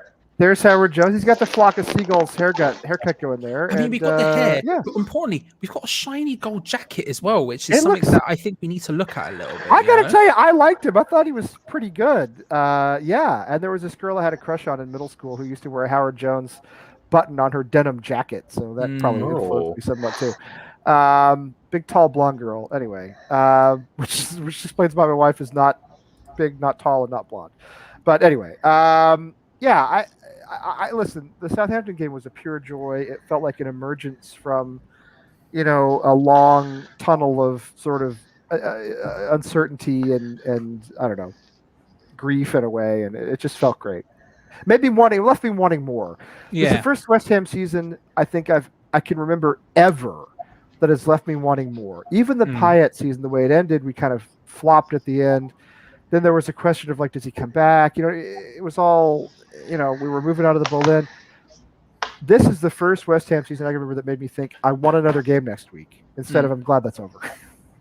And the thing is, honestly, I'm someone who doesn't get to. I enjoy the off time. I enjoy it a lot. I allow other things in my life to actually exist during that time. Yeah, I like to breathe. I like to breathe. Yeah. And as much as I want to see the next game now, what is really nice about this off time is I know the Europa League group stage is waiting for us. So we can just sit and we can just we can go, and then we can just watch the Euros or watch England fail out and do everything else. And then we can just get to it and we'll just get there and we'll go, we get the Europa League group stage, we find out who we're facing. It's just going to be nice to come back to, as opposed to that usual existential dread that drips over us every waking moment. Every August, August I get that. You know how on Sunday evening sometimes you don't want to go to work on Monday morning. I don't know, maybe Charlie, you probably don't know what that's like, but that's every day for me because I work every day. Right. Well, okay, fair enough. But you get the blues a little bit. So this happens to me in August because the summer is ending. My boys are about to go back to school, and work always picks up in the fall. It does. And then the Premier League is coming back, and it's like, oh, great. Every weekend's going to be like a pressure cooker for the next 8 months or whatever. So I usually love the end of the season, love the time off. This season, after the Southampton game, I was like, I want to do it again next week. I want to do it again. So that's a nice feeling. I usually like the first 3 weeks off. And I'm like, it's the summer in the United States. I'm going outside. I'm going on walks. I'm socializing, blah, blah, blah. And then I just feel a big gap in my soul, and I'm like, I want soccer to be back. I want football to be back. Well, that's the thing. Is for us, for doing the show, and this is what I was saying earlier. Are we going to do the show every Wednesday night in the close season? I don't know. I'm not sure, because honestly, there's only so much you can talk about before it just becomes, we're linked with, poor Chris. Chris, who comes on our show a lot. You guys know Chris. He does the post game show with Tommy. He's got a spreadsheet of every player West Ham is linked with, and it's outrageous. It's insane, and that's really what there is to talk about most of the summer. Now we'll have the Euros this summer, all right? So maybe we'll do some stuff on that. I was going to say it gets soul crushing, David. You're right. After about the first 3 weeks, it's like, okay, let's get back. Yeah, I wanted more, but I mean, I've said many things about West Ham, many nicknames, many slogans, but my favorite one personally is we're the most dangerous drug in football. Oh, we're addictive and not in a good way. Yeah, we're West Ham United, the most dangerous drug in football. Addictive, and it will damage your brain. It will wreck your body, but you're gonna and it's fun. And it's fun, but you're gonna go back for more, and everybody you know is on the same drug, so you don't have a support group to get you off of it. You know what I mean? That's why Europe is going to be mad. You're codependent. I really, really, really want to make it to a match, a Europa League match at some point. I've actually been to one, believe it or not. I went to see PSG years ago play in the old UEFA Cup against some Romanian club, not Astrogugu, and it was it was okay.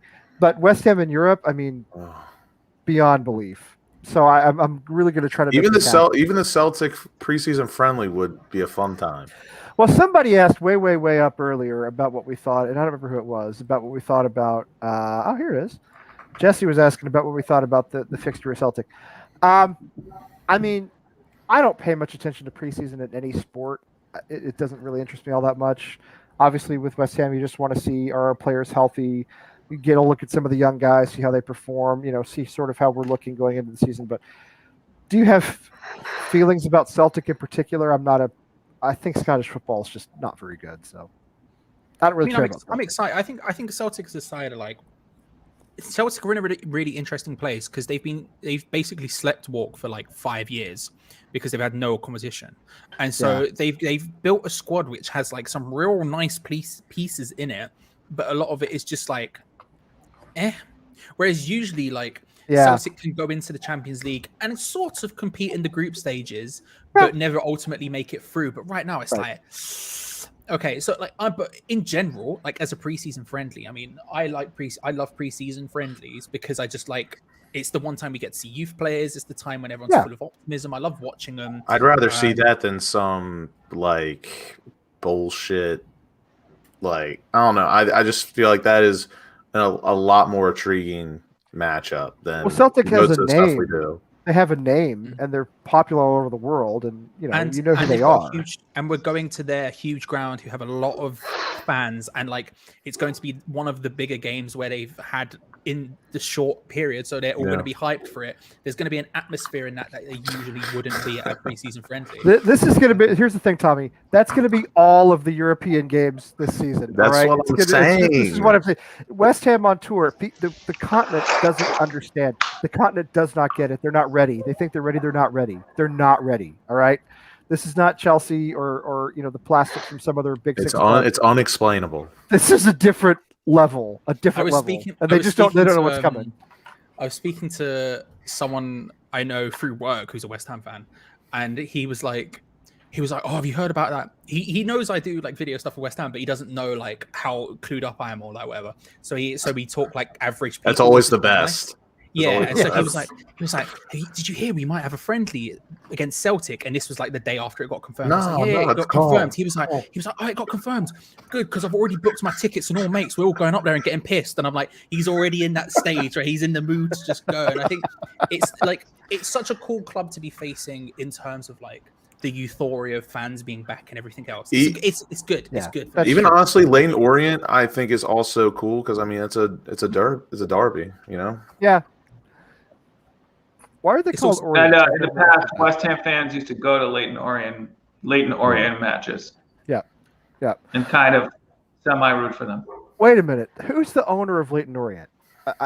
It's an American guy. I swear. I'm not making this up. Is it Leyton Orient? Now I'm trying to remember.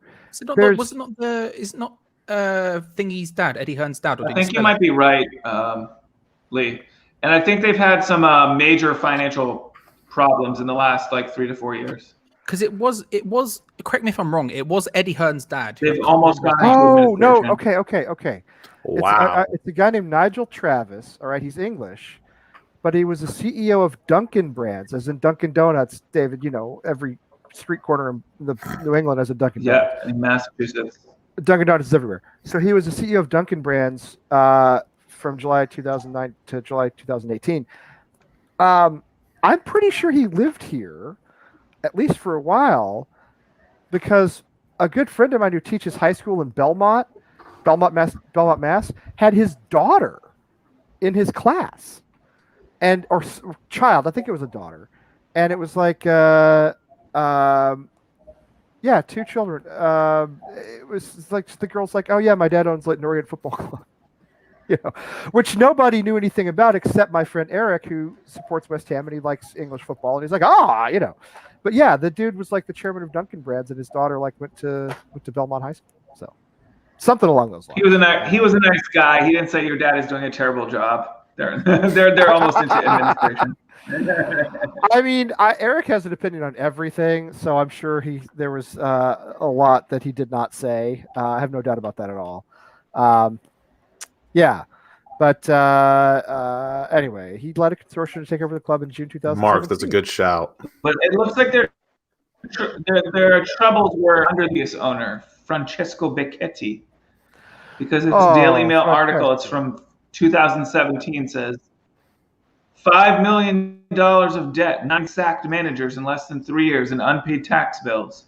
What is going on at administration's threaten Leyton Orient? But that's from 2017. Well, he took so over. It looks like maybe this new owner has solved the financial problems. He took over in 2017. He took over in June of 2017. So he must have. I must have sort of bailed the club out over when they were in the threat of going into administration. Right. Yeah. So he must have taken over anyway. It was his daughter. Maybe it was his grand. I can't remember. Anyway, he had a child or grandchild or something. He was like in my friend's class at Belmont High School, Belmont, Mass. Anyway, we totally got off. I don't know where that came from, but yeah, it is a derby, Lucas, and yeah, Brentford. This is another one. I guess we won't be signing Ivan Toney, which is unfortunate, but I was so happy for Brentford. I just love, I love the story. 1947, the last time they were in the top flight. Shout out to MC Grinder. Yeah, I mean, small. Charlie, throw him up. Whoa, boy. Smallish club. And they tried. They never made it. You know what I mean? Got close. And then finally I think they'll probably go right back down. But they broke through, and it's great. It's like when Bradford City were there 20 years ago, and there have been a few others in the Premier League over the years that have just been kind of like. It's just nice to have some new blood, man. One thing to look out though for Lee is I know you don't like the use of analytics in football, but they're a huge analytics team. Well, we'll see how that goes for them. You know what I mean? Analytics is fine in a sport like baseball where you can't possibly watch it, so you have to do something else, like study it. Football to me, I just like to watch the players, see how they play, and all the opta-stats and all that. They don't mean that much to me. Remember, Sebastian Haller was like the world leader in aerial duels. He won more aerial duels than any other player in the history. And he did win more. To be fair, he did. He did. I'm not he saying was good in aerial duels. He just didn't have anyone to knock it down too. Exactly. Thank you very much, everyone. Appreciate that. Okay, I mean, Hugo could have done that too. But... I'm just saying, ultimately, we did fine without him in the aerial duels. We didn't seem to lose a whole lot when when we lost the aerial duels. So, yeah, you lost the aerial duels. Is what you lost, mate. We lost the aerial duels. I'll tell you what, they weren't. All right, they were still incredibly high in that sort of stuff. Let me throw this out here since we're talking about various things. David Moyes. Is there any way he goes back to Everton? He's not going back, is he? No. Nothing would surprise me, mate. I mean, has he signed? Has he signed? I keep reading that he signed a contract. We just haven't announced it yet. The club haven't announced it yet. But I don't know if that's true or not. I'm happy you brought this up because I told one of my friends or a group of my friends, I was like, a part of me kind of hopes that it's true because Moyes could use that as some sort of like leverage. Be like, listen, if you're not gonna give me whatever, like an extra $25 million on the budget, like whatever, I'm out. I mean, that's true. In which case, they'd probably say, okay. But again, I'd be really scared. See you later. This worked out perfectly for Moyes. Let's be real. We should have had this contract thing sorted in February. Like, even I, who doesn't like Moyes and was very clear about that, was saying back in February, sign him up. What are we doing? We need to just get it done here. And somehow we're now in June and we're still talking about whether or not he's going to sign. Like, this could not have worked out better for Moyes. Not only has waited meant he's got higher up the league, which gives him more power in negotiations in terms of his wages and whatever else he wants. And now Everton have lost their world-class manager to Real Madrid, who just happens to be the club that he used to be so good for, and now Moyes can just go, lads, let's have a conversation. I feel shall bad we?" for them. He can, and that may be the reason why I didn't put pen to paper. Do you know what I mean? When it seemed like a done deal, all of a sudden, how do Barcelona and Real Madrid now have former Everton managers? That is true. That's mad. What? How does that? Where are we? I mean, I question everything at this point. Yeah, James, sorry, who'd you blame there though with Moyes, like not having signed yet? Because really, it should go down to the owners. Oh, 100%. Like, It's either I always blame the owners. That's what I blame. Yeah, or always. He didn't put pen to paper because he backed himself and thought he could get a better deal later on down the line. If they went up and went, and it's still their fault for not just giving him the deal that he should have been given. Do you know what I mean? So it always comes back to him. I don't know why it's not happened. Whether they haven't chased it hard enough, or whether or not he's been playing hard to get. Either way, it's still the owner's fault. Also, apparently he had like a 1-year extension on his contracts or whatever. But if that's not happened, then I mean, that could be down to him, and he's just gone, nah, give me a new contract. And even then, again, what are you doing, owners? Why are you acting so insane? Yeah. I mean, listen, I as you know, I blame the owners for everything. There is absolutely nothing more David Moyes could do. I mean, he should walk into David Sullivan's office. He should put a number on the table, and David Sullivan should say, okay. And give me an extra $25 million on the transfer budget. Exactly. Moyes should come in and say, here's my salary, here's my transfer budget. Boom. And Sullivan should say, okay, fine, you got it. Because what the man has done with us is, as you know, nothing short of miraculous. And he's done it twice. So it's not like he's unproven. You know what I mean? He came in, he saved us once, he saved us again. He got us into Europe from the brink of relegation. I realize he has faults and flaws, as every manager does, but there's no reason not to put the whole thing in his hands right now. I'm just glad he don't hold a grudge, mate. Because, let's be honest, our owners chucked him out and said he weren't good enough. Exactly. They're lucky he came back. He could quite happily walk away, and not a West Ham fan anywhere could complain. No, really. Yeah.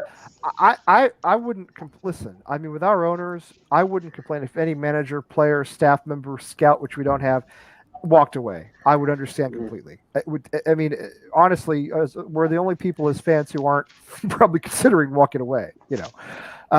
Because we have, I think, the worst owners in the Premier League and some of the worst in English football. It's hard to imagine. To me, I think he does see potential in West Ham. I think he knows how to work with the owners. Yeah. I think he wants to take us into Europe after he got us into Europe. I think he wants to be with us for a while. I do too. Which again, as an American sports fan, and being a part of many teams that I only know 3 football coaches to my favorite American football team. That's all I know. All I know is Mike Tomlin, Ben Roethlisberger. For 29 years, the Cowboys only had one. Exactly. So, when it half comes their history, they only had one. Yeah. So when it comes to anything like that being attached, I am all for it. If we could all have a say, Declan Rice being here till he's 36, sign me up. He's 58 years old. He spent a long time at Everton. It's really hard to imagine him going back, especially after getting us into Europe. There's very few good outcomes for him if he goes back. He's going to have to get them to a level above where they were when he left, and they were very good. Don't get me wrong. It just seems way too risky. I think this. It also seems like they don't fit his style of play. Yes. How could he make an immediate imprint? What players would he sign? Who would he bring in at Everton? I just don't think it's very realistic to jump to him. But just to jump on the point of why he has a lot of cards in his hand right now, too, I think it was brilliant of him to say, we're only going to sign the players I want to sign. He was quoted as saying numerous times. If they don't fit, I don't want to sign them. Once you say that and the players you do sign have success, then that puts pressure on the owners because almost every single player David Moyes is signing is a success. So now you're Absolutely. forced to back him. You're forced to back. I think that was very important of him to say. Yeah. I think to play devil's advocate, the reasons he would move to Everton is because they have an owners who are way more willing to back. They're a club that are unconditionally on the up. They have a much bigger, much better playing squad in terms of ability. And he knows that if he went back, he would definitely get backing. Like they are kind of. But do they have Cafaldo? Well, this is the point I was going to make, and it does come down to Cafal to an extent, and everyone like Cafal, right? Yeah. The difference is, if you want to talk it in terms of projects and everything else, Everton, he'd be starting from scratch. They obviously have a much better starting base than we do, but he would be starting from scratch. Here, he's had 18 months to shape this squad in terms of buying people. Now maybe he's only wanted out of the gate, or 50% of those signings have been his or whatever. It doesn't really matter. The fact is he's still got some, like, be it Kufal, be it whoever else in the squad, right? And also he's got a team of people who definitely played to his style, like David just said. If he goes to Everton, he's going to have a bunch of pieces that can fit together in something, but can't fit together in what David Moyes envisages on the pitch instantaneously. Yeah, but can I just say something there, Charlie? Point, right? Of course. Well, what you're saying, I understand what you're saying, but with Everton, there's a lot of egos in that team. There's no egos at West Ham. Like, the egos have completely gone. Like, when you look at Everton, they've got a lot of big hitters. And it's largely because of Moyes, James. It's largely because Moyes if you look at that way. Look at James Rodriguez, for instance. Big name, sitting in Everton, right? Let's be honest here. James. Yes. And there's a few of them there. Everton have Everton really signed well? Not really, in my opinion, because they finished 10th. I think they've signed well, but I don't think they haven't got the pieces in place. Alex Iwobi is not a great signing, Charlie. Come on, let's be honest. That's one person. Alex Iwobi was terrible. You can't take one person and then judge a whole squad. But what I'm saying is like, he might not be a great person. Moyes Keane is not a good signing. James Rodriguez has been really good when he's played. Alan is one of the best central midfielders in the league. Yeah, we can name one or the other. It's not too deep about it. You know what I mean? But what I mean is, like, their squad is more talented and is deeper than ours. That's a fact. Their starting 11 might not be, but their squad certainly is. And from a managerial perspective, you might look at that and go, well, maybe I would have to do less work in this bit or this bit. But again, here he's 18 months further down the line. He doesn't have the depth, but he's going to go, well, I know for a fact these players work, so then I just need to add to that. Now, how he adds to that again is a different story, because at Everton he has he'll have a higher budget to play with, he'll have a much richer owner to play with. You know, Charlie, I mean, he's built this though. He's built this West Ham team. This is what I'm saying. You have to make the decision then. Do you want something? Do you want a house you've built that's like a bungalow, or do you want a house someone else built that might not be exactly what you want, but is way bigger and has a pool? Now, I'm not saying either way. Personally, I think he probably will stay with West Ham. Do they have pools in Liverpool? Everton, I don't know. I'd have to ask someone. But ask Ray. He lives there. I'd have a hot tub in a bungalow. That's what I'd have, and that would sort me right out. Yeah, that'd be all right, wouldn't it? Yeah. That sounds good. That sounds nice. If you watch Twitch, a lot of them do, but that's not the point. Well, a little bit Twitch humor feeder. I just think it's and ultimately, I think he'll stay partially because I think we are in essentially the same position, but he is further down the line, so he'll probably stay. But also because I don't think the decision will come down to him. I think Everton will go and sign someone else. I think they'll sign Nuno. Time, and Everton will just go, okay, we'll just have this guy then because we have the money. Everton, sorry, Lee, but Everton have had some dodgy managers. They had Silva, they've had Koeman, they've had Ancelotti. I don't see the fascination with Everton. I really don't. I think they've got a couple of good players in their team. I think Calvin Lewin's a good player. I think Richarlison's a talent. I think Jordan Pickford's overrated. Like, let's be honest. I do too. I think Nick Pope's a much better goalkeeper than him. I look at their defenders. I know you're saying that they've got depth. I agree with you on that, but not really so much as quality. I know Alan's a good defensive midfield player, but Declan Rice is a good defensive midfield player too. And like Souček is better than their midfield players like in an attacking sense. Like I just don't see the fascination with Everton. I really don't, and I just think at the end of the day, Everton are there because they've got rich owners who back them, and they sign just anyone and everyone. Well, no, they do, and you have to. I mean, listen. Let's. It's your ex-girlfriend, right, or your ex-wife? Does she still look good to you? You know, I mean, does she still look good to you? Let's not go back. This is dangerously close to Mousy Girls, Lee. This is Well, dangerously you could- close to the Mousy Girls conversation. This is I'm dangerous just girl saying- to Mousy Girl top. Icarus. You could be very happy with your mousy girl, who she's a little mousy, all right. But you know what? She's Five, loyal. She's loyal to 4, you. Proper grammar. 3, She's loyal to you, and you 1. you really have a deep relationship with her. Okay, Deep mouthy girl talk. Here we go. deep mousy. but then your ex is like, you know, she's hotter, she's sexier.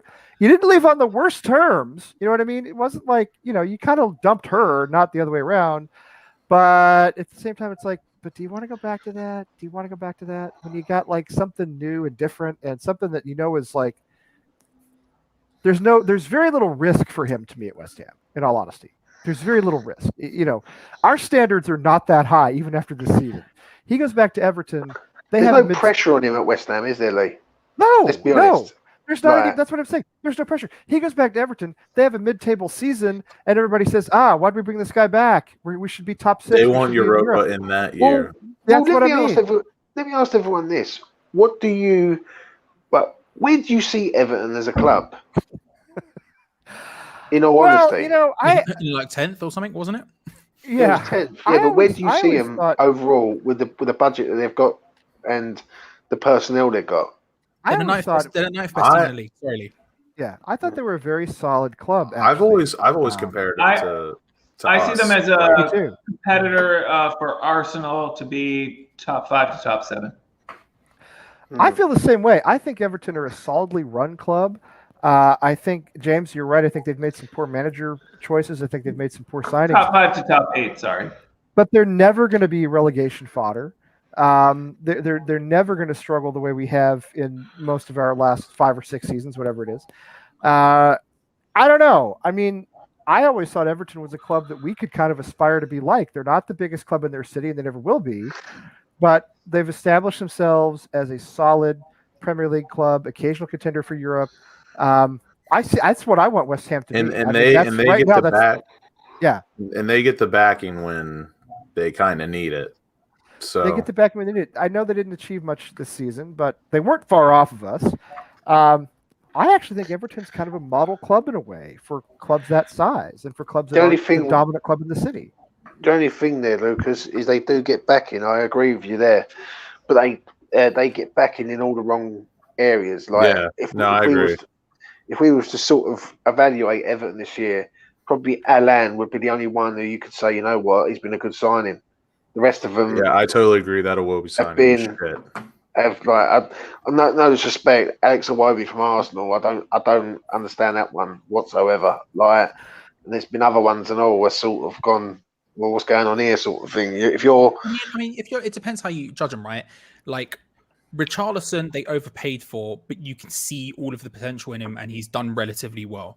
I think James Rodriguez. Yeah, but he's got a giant nose. That's very true. He's got a schnoz on him, but I think James Rodriguez is another good example of someone who has not fully succeeded, but has still done very well. I think he did start off with a bang. I will admit. Yeah, I think he got. I don't know how many he got in the end, but he did okay.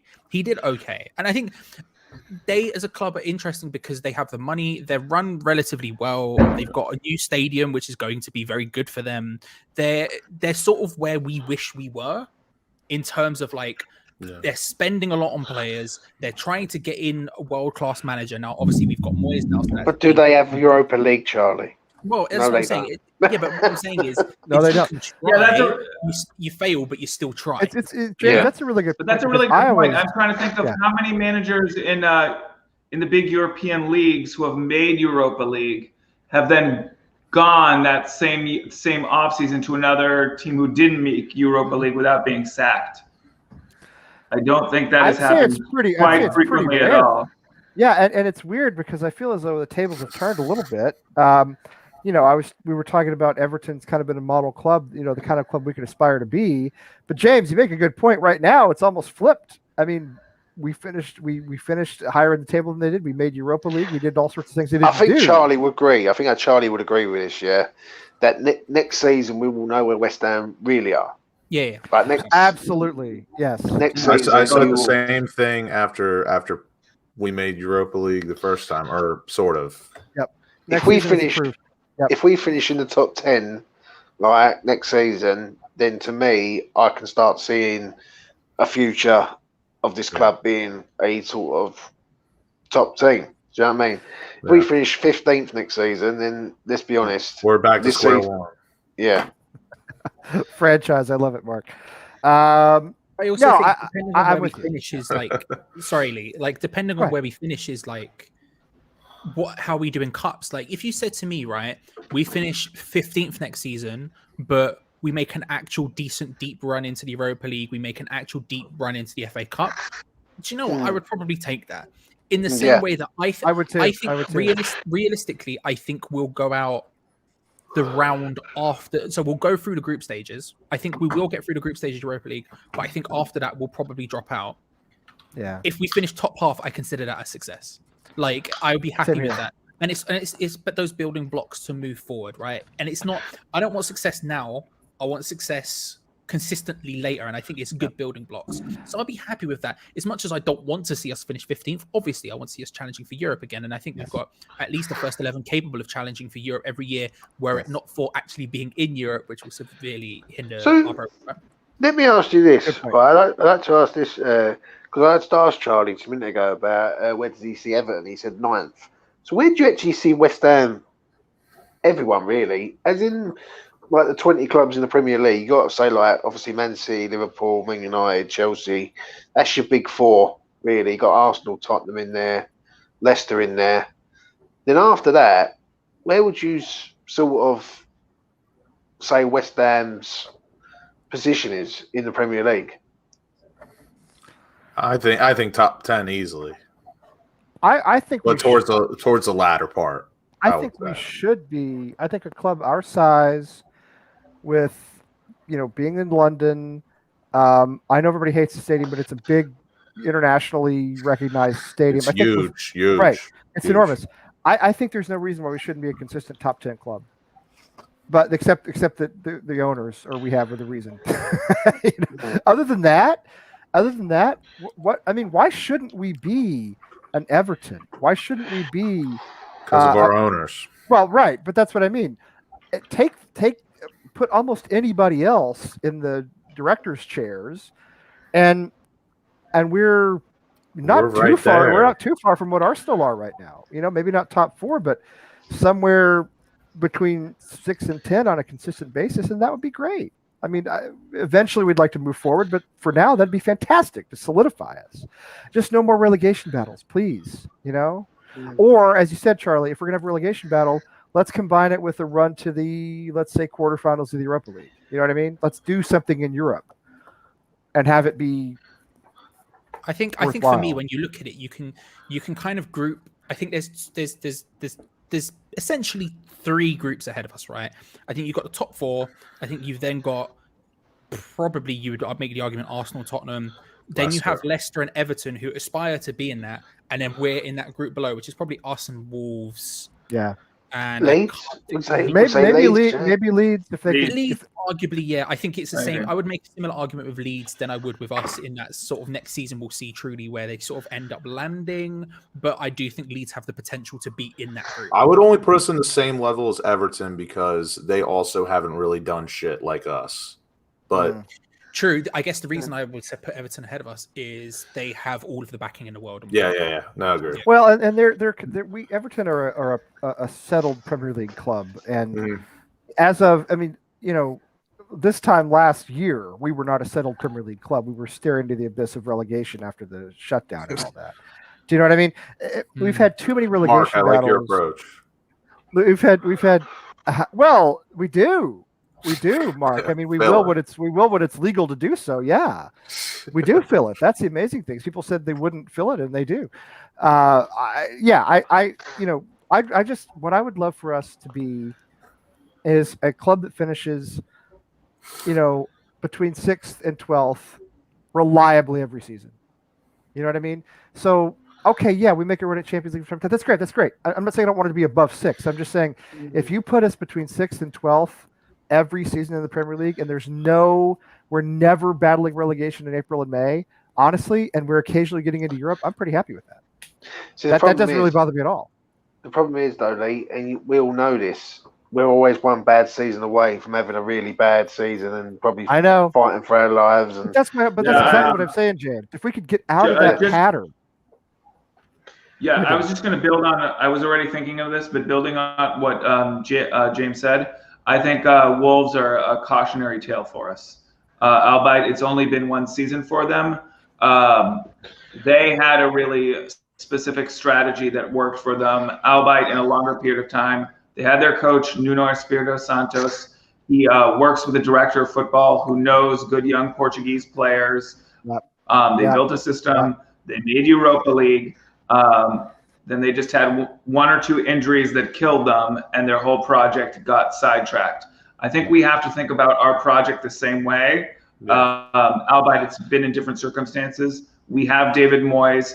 He's had a very specific system. He's built it. He's going to continue to build it. But if something goes wrong and we have one bad season and then we have to jettison 2 or 3 players, our league form could usually suffer. And let's see if David Moyes stays there. Also, we have to consider what happens if David Moyes leaves in the next 1 or 2 seasons after this. I don't think we can really count on 2 to 3 sustained seasons of excellence. I hope I'm proved wrong, but I'm expecting big things from next year. I'm expecting us to sign the necessary players to add depth. League position, I honestly don't know until the players are signed, but it's the season after next that I'm worried about. I think the jury's still out on how far this project can go down the line, especially with our owners. The owners are they're the problem with everything, and ultimately they are the rotten core that spreads to everything else, and we can't get rid of them until we do. We're always going to have these problems. But yeah, West Ham have never had 2 good seasons in a row, as we know. No. In 125 years, you can go back as far as you want. So really had 2 let me ask this, Lee. What would you consider being a bad season next season? Like, what would you say, considering how well we've done this season? Like, now, to me, if we finish 15th or 16th, for instance, that to me is a bad season. Like, I'll give you two parameters for a bad season to me. One is, now this depends on the draw. All right, if we're drawing with Juventus, and it depends on the draw. If we go out in the group stages, Juventus are in Champions League. We can't draw them.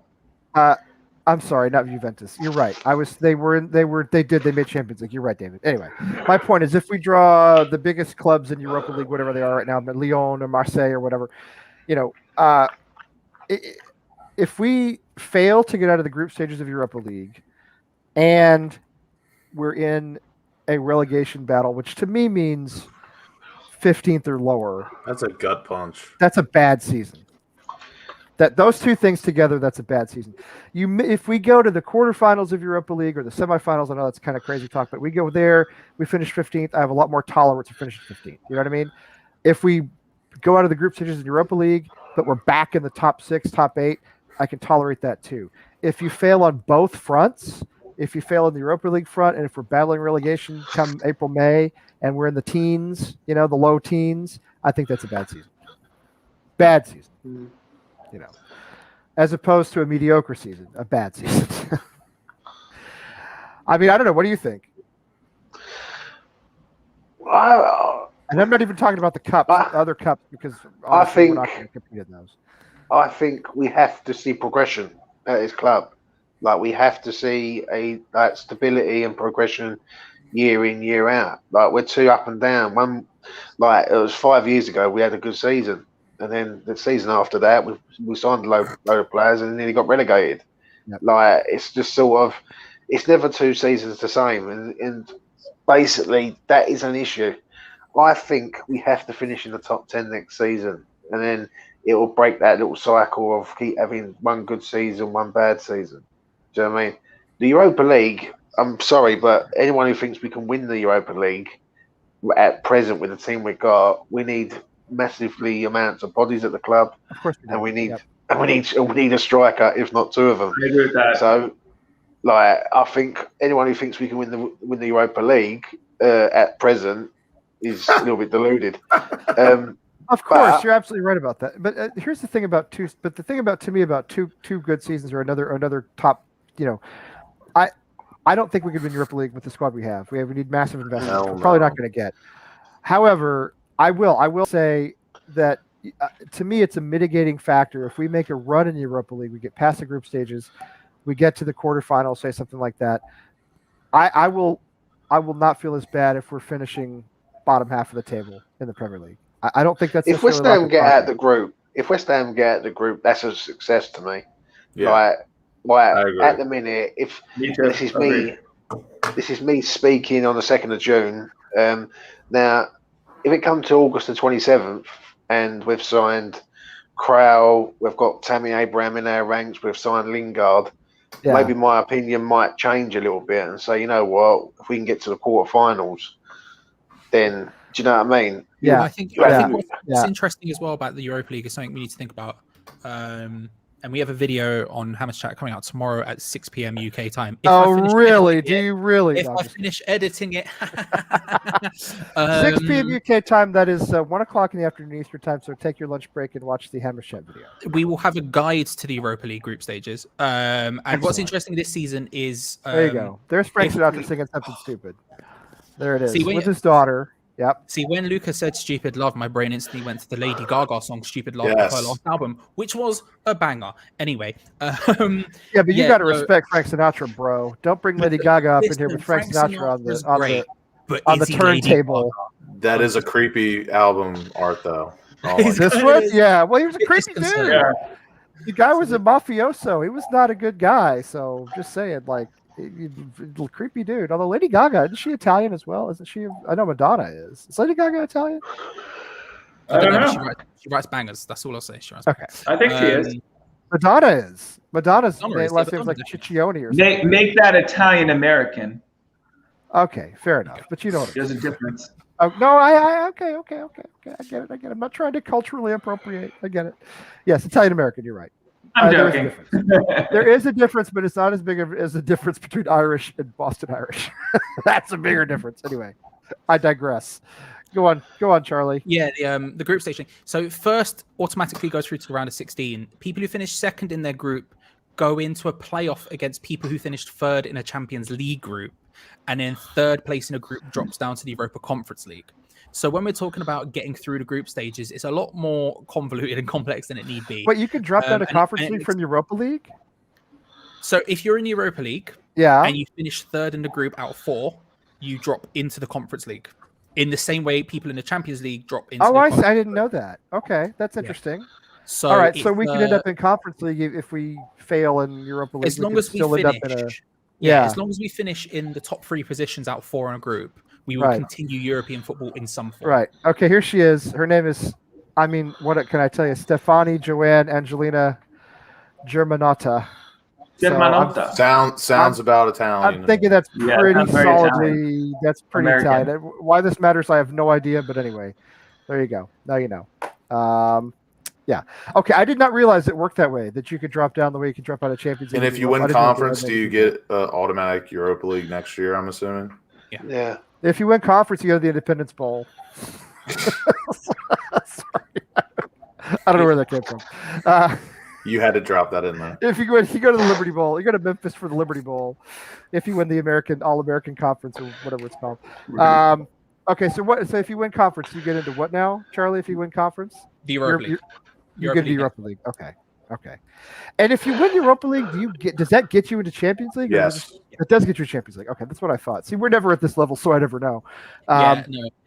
Research has been done. I can't lie to you. There's been a lot of Wikipedia, looking on the UEFA website, then looking for someone smarter who knows what they're talking about. I've done a lot of stuff over the last couple of days. It's been a wild time. Well, that's what I've said. Europe for me is like something that other clubs do. It's like not. I don't know anything about it because I've always said this, but my mum's partner is a Man United fan, and he always goes because he knows he knows I'm more into football than him. And so he goes, "When's the Champions League draw again?" And I'm like, "I don't know. We're never in it. I know. Concentrate on when that's happening. What do you take me for?" I got my hair cut on Saturday. I did. I got a few inches taken off, Lucas. You got longer hair than I do now. I did a little summer trim, and the woman who cut my hair did a really good job actually. Hometown Hair Care in Chelmsford, Mass. If you ever drop by. Anyway, she also trimmed my beard. Look at this beard trim. It's really good job. Anyway, so I had a West Ham shirt on, and she says, "Oh, is this Saturday? This is the day of the Champions League." She says, "Are you going to watch the game?" And I was like, "Are you?"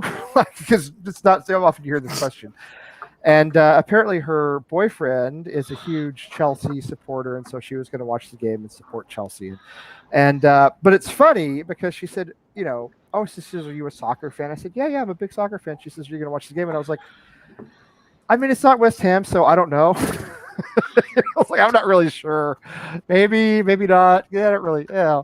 So I don't know. It's sort of like saying, "Are you going to watch the Super Bowl?" No, I don't think so. But that's kind of how I was. I was like, that depends on my mood at 3:00 this afternoon. So anyway, yes, I know how you feel, Charlie, with the whole like. I'm more into football than you are, but then people ask about Champions League. I'm like, not relevant. I don't know, man. What is that? Ask me about the Betway Cup. Ask me about the pre-season tour of Germany. That's what I'm going to say about that. Yes, exactly. Ask me about Leyton Orient. Don't ask me about Chelsea and Manchester City. I still can't believe Chelsea actually won Champions League. They don't. In no way do they seem. In no way do they seem good enough to do that, though. So I did actually watch the match. I watched too much football on Saturday because I watched the Brentford match and I watched that. It was a wild day. Anyway, the point is, Chelsea were real good, man. Chelsea were real good. I came out of it thinking Reece James was the second coming of Cafu. It was beautiful. They were very good. I rate him. Were Chelsea really good though, Charlie, or did Man City get their tactics wrong massively? Oh, both. But Chelsea. Yeah, that's what I was going to say, James. I think, let's be real. I don't think Manchester City played the right tactics, but at the same time, Chelsea made them look like chumps. They shut them out in a big, big way. Raheem Sterling was trying to run through, and Reece James just went, "No, the ball's mine now," and he couldn't do anything about it. And it was constant like that. It was real impressive. But don't get me wrong, Man City obviously fluffed their lines too. I mean, they're never going to win Champions League. They're just going to have to accept that because that's just not something they do. But they're like Greg Norman at the Masters, right? To bring up a sport I don't actually watch from an era you won't remember. Greg Norman, the famous golfer, won every tournament except the Masters. Yvonne Lindell in tennis, he never won Wimbledon. Same idea. Like Frankel in a quiz against Charlie Walsh. She's just never going to win. I've actually seen him beat you, though, so I can't. I don't know what you're talking about. I've never seen him. I know. I'm Team Charlie, but I got to say, I've seen it go the way. By the way, Andrew, yes, I know you're a Louisiana Tech guy, which is cool. The Independence Bowl, Shreveport, Louisiana. My wife's cousins go every year. They live in Shreveport. They go every year at the Independence Bowl. So shout out to Shreveport, Louisiana. Kind of a tough place, to be honest, but at least they have the Independence Bowl one night a year. They get to party. Go Tech. Yeah, go Tech, man. I like Louisiana Tech. Terry Bradshaw, Louisiana Tech guy from many, many years ago. Anyway. You know who his backup quarterback was, right? That guy from Duck Dynasty. Terry Hanratty was the guy you had the quarterback battle with. But Cliff I'm Stout. talking about La Tech. Oh, no, I don't know. He was Terry Bradshaw's backup quarterback at Louisiana Tech? Yeah, the old man. Oh, I did not know that. Okay, I had no idea. That's interesting. But I digress. Troy Edwards, the other Louisiana Tech guy, I remember the receiver, Troy Edwards, who was great player there for a while. They've had some good players over the years. Karl Malone, basketball, Louisiana Tech basketball guy. Yeah. Anyway, their women's team was called the Lady Texters because their men's team is the Bulldogs, and I guess the Lady Bulldogs it's really it's not really the right image you want to, the female dogs. Anyway, Yeah. So shout out to Andrew and Louisiana Tech there. Yeah. Now, what were we talking? You were talking about something, Charlie. You were talking about Frankel or Europa League. I don't know. I'm totally It's losing my just a train of mug. The thought point is that if there's multiple ways of going around, right? We can you can win the group. We get a lot of money. We go straight through to the round of 16. We come second. We have to go into a playoff against the Champions League side, and then third we go down into the Conference League. I think it makes us a lot more likely to carry on playing European football for longer. I think a positive season for us. It's not a problem with an actual dog, John. That's the whole point. If it's a dog, I don't think it's a big deal. Anyway, go ahead, Lucas. I would say a positive season for us would either be to like take our cups like very seriously and push on, or I mean personally, as all of us, we would take consistent top 10 every year without a doubt. I would, but yeah. A good cup runs in a top 12 finish, I'd be like, cool. Thing is, I think next year might be it could be one or two things. It could be either a very special year or a very disastrous year. Like, it could be special. We're never in between. Because it's Mark Noble's final year at West Ham. Yeah, that's true. And it could be like the Boleyn season all over again.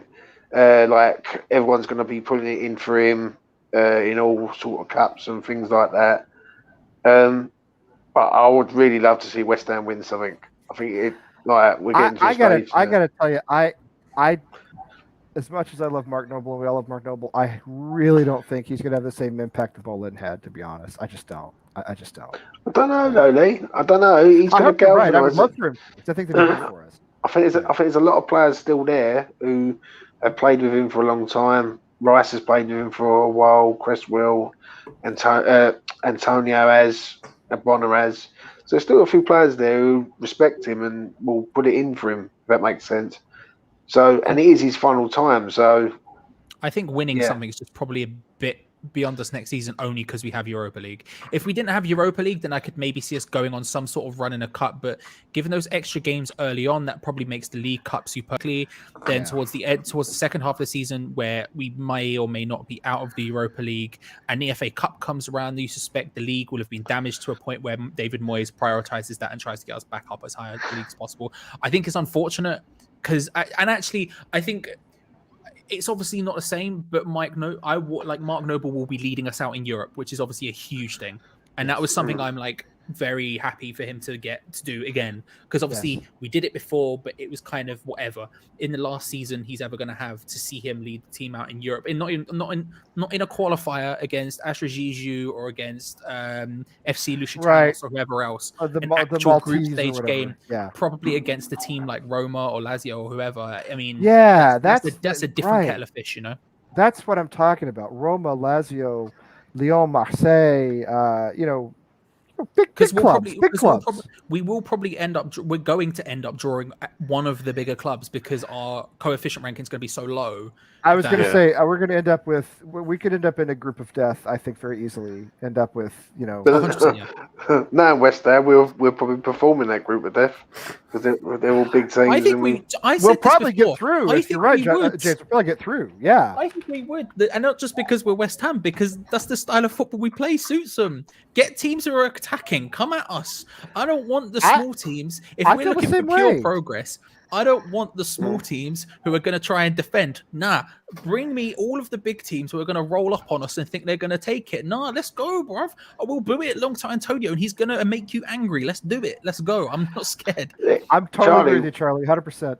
Totally agree. What do you make of these potential signings that we're looking at? Krau from Sparta Moscow, and Junior Firpo, is it? Barca. Yeah, what do you make of them two? Krau, I don't really know much about. I'm more than happy to back the beef if it comes down to it. But I think I've probably seen him like once or twice. I want Checkham FC. That's sort of what I'm low key. I'm here for. You know what I mean? Just more boys who are gonna fight, and I'm here for that. And his hair. We need more hockey players. We need more hockey players. I think there's a little underrated piece that he plays with Souček in the Czech national team. So they'll have some sort of understanding that if Rice is benched, then he can pick it up quicker playing alongside Sushek than he would another teammate than if he had, he slots in for Crystal Palace. And there was a very interesting tweet today that why do we need scouts when we have Suchek, Sufal, and Declan Rice? That seems to be very effective. I mean, basically, Suchek and Sufal are pretty much. Still, we need to get one on the books. God damn it! I mean, seriously. Well, you look at the two guys who were probably the leading candidates for Hammer of the Year. And it's Suchek and Sufal, and Suchek's the one who scouted Sufal and brought him to us. So, yeah, we don't need scouts. We have players. Krull, I am nervous about it because I'm reading so much about how we've agreed to personal terms and all this stuff. It almost guarantees it won't happen. It feels like a Carlos Baca. Once you start reading this, I'll tell you one thing. This is the encouraging thing about all the reports about Moyes that I see in the English press. The more I see about Moyes moving, the less I think it's going to happen, because the more you see it in the Daily Mail and all these 90 Minutes, all these other terrible outlets, the less likely it actually is to happen. So, yeah. But Krull, has there ever been a rumor from the Daily Mirror that's ever come true? I want someone to research this. These people, I'm telling you, these journalists, they're not journalists. Well, you shoot enough shots, eventually one will hit. You know what I mean? I'm not saying that they meant it. I'm just saying that exactly. You throw a 3-pointer from the halfway line. Eventually, if I throw enough, one will go in. Oh, come on, call it half court, please. Listen, I apologize. You can make a shot from the 3-point line, Charlie. It's not that hard to do. Listen, and they moved the 3-point line in to make it easier. That's true. Yes. Listen, you're talking to a guy who was on the basketball team, so your boys, I got it under control. Also, what position did you play, Charlie? Yeah, bro, they just put me on the field. I honestly, on the field. I'll be real with you. I did not start. I will be 100% honest with you. I did not start. What happened is they would go, right, Charlie, you're coming on. You see that guy. Just follow him and then occasionally throw it. And I'm like, good, I can do that. You want a chest pass? I'm there all day. Sounds like a small forward. You sound like a small forward to me. Listen, you called me small. I'll take that. I'm trying to lose weight. No, the small forward is a medium player. You sound like a positionless player, and that's a guy. I would call myself a natural. Gifted, it just comes to me. Let me ask you this: what is basketball like in England? I can't picture when that. Charlie was great. I'll tell you that much. Make all the jokes you want about football or soccer in this country. I'll accept them. I really don't care. But basketball in England cannot be great. It just can't. I tell you what, Lee. When I played, did you ever play NBA Street Volume 2? Because that was what your boy was out here doing. That game was awesome. Thank you very much. That's what I was out here. Thank you. That's what I was out here doing. Balls through the legs, the whole shtick. I'm doing alley oops and madness. It was wild. I played. I used to play NBA. Gosh, it must have been NBA Jams. No, you know what? It was back in the. It was back in the late 90s. He's on fire. NBA Live. The nail in the coffin.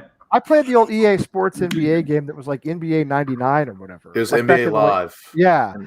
The kid, there was a kid I used to live in a 2-family house, and the landlord's family lived on the other side of the house, and they had a son who was like 8 or 9 years old, and we used to play sports in the backyard, and then in the winter we'd play NBA, live, whatever it was, on the PlayStation, Xbox, whatever he had. And I think I only beat him one time. I think I only beat him once. But it didn't help that he always played as the Celtics and I always played as the Dallas Mavericks. And the Mavericks were like one of the worst teams in the NBA at the time. So I had a bunch of spares on my roster. But I don't know. I've watched Dutch guys play basketball, and you'd think they'd be good because they're all very tall. It's tough, man. It's not. It doesn't go well at all. It's very ugly to watch. So my school was the best in the borough. And I want to say that's why I didn't start, but calm. You know what I mean? It's just what we did. Yeah, oh, that's yes. Come on, Dave. Yes. I'm very aware. I'm pretty sure there is a guy from the University of Maryland that plays over there, or did. Oh, I'm sure there's a lot of TCU players. It's decent. Well, if there's TCU players in the league, it must be terrible because our basketball program is traditionally. I actually have a friend who just transferred from UMBC. They had 2 British guys on their team. Really? They were really good. They're good though. They're a good team, Baltimore County. Yeah, that's a good team. He's yeah. at Utah State now. Oh wow! I hope he's enjoying that. sounds like a lot of fun. Utah State. Mormons are tight. Mormons are very nice, extremely friendly people. I mean, like I heard they're loads of fun too. Yeah. I mean, no caffeine. You hope you enjoy sparkling water is all I'm saying. If you go, you know what I mean. That's you're not going to get much more than that. But friendly. Oh, they're great, wonderful people. You know, I just not necessarily people you want to party with. But, I don't know. Where are we going? Charlie, what did you do? What right. You right. So, and the other, and to answer James's other question, Junior Firpo. Okay. I think depending on the price, I think Firpo is a decent idea. I think he can play both left back and left wing back, although I don't think he's super accomplished at either. We looked down on him a little bit, like we looked down to an extent when Jesse Lingard came in because he played for a big club and it didn't go well for him. Right, I get that, but it's sometimes. But those guys walk into our team and become the best. I'd actually just like to chime in because I read a scouting report on him. He actually played great at left wing back with Real Betis. He's good defensively, and he was decent going forward when he played in the wingback system at Real Betis. Then when he went to Barcelona and played in the back four, he was bad offensively. And I heard he pocketed Mbappe in Champions League one time. So. He's good defensively, is what the scouting report I read said. He's really good at like getting back quickly, making up for lost ground. He is fast, yeah. In the back four, and in Barcelona too, just brings a whole new host of offensive challenges. You have to like react way quicker. You have to get into position way quicker. Based on what he did at Real Betis, if they put him in a wingback system when we were playing a wingback system, it sounds like he could be decent.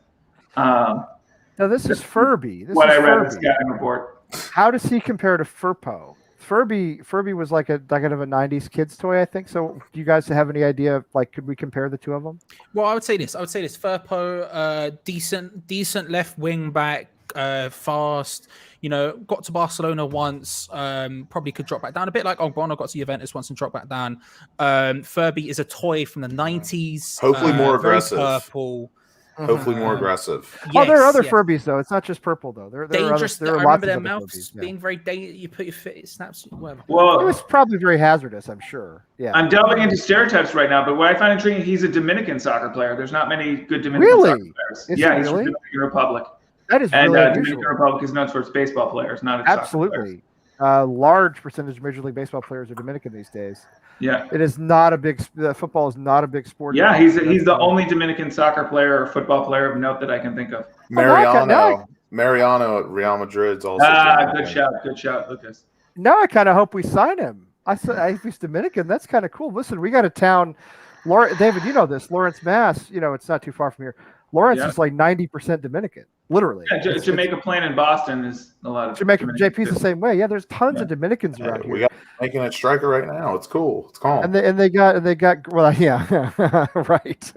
They have great like bodegas with great Dominican food and stuff like that. So yeah, I kind of hope we sign him now. I didn't know he was Dominican. Love that you said bodega. You are a man of culture.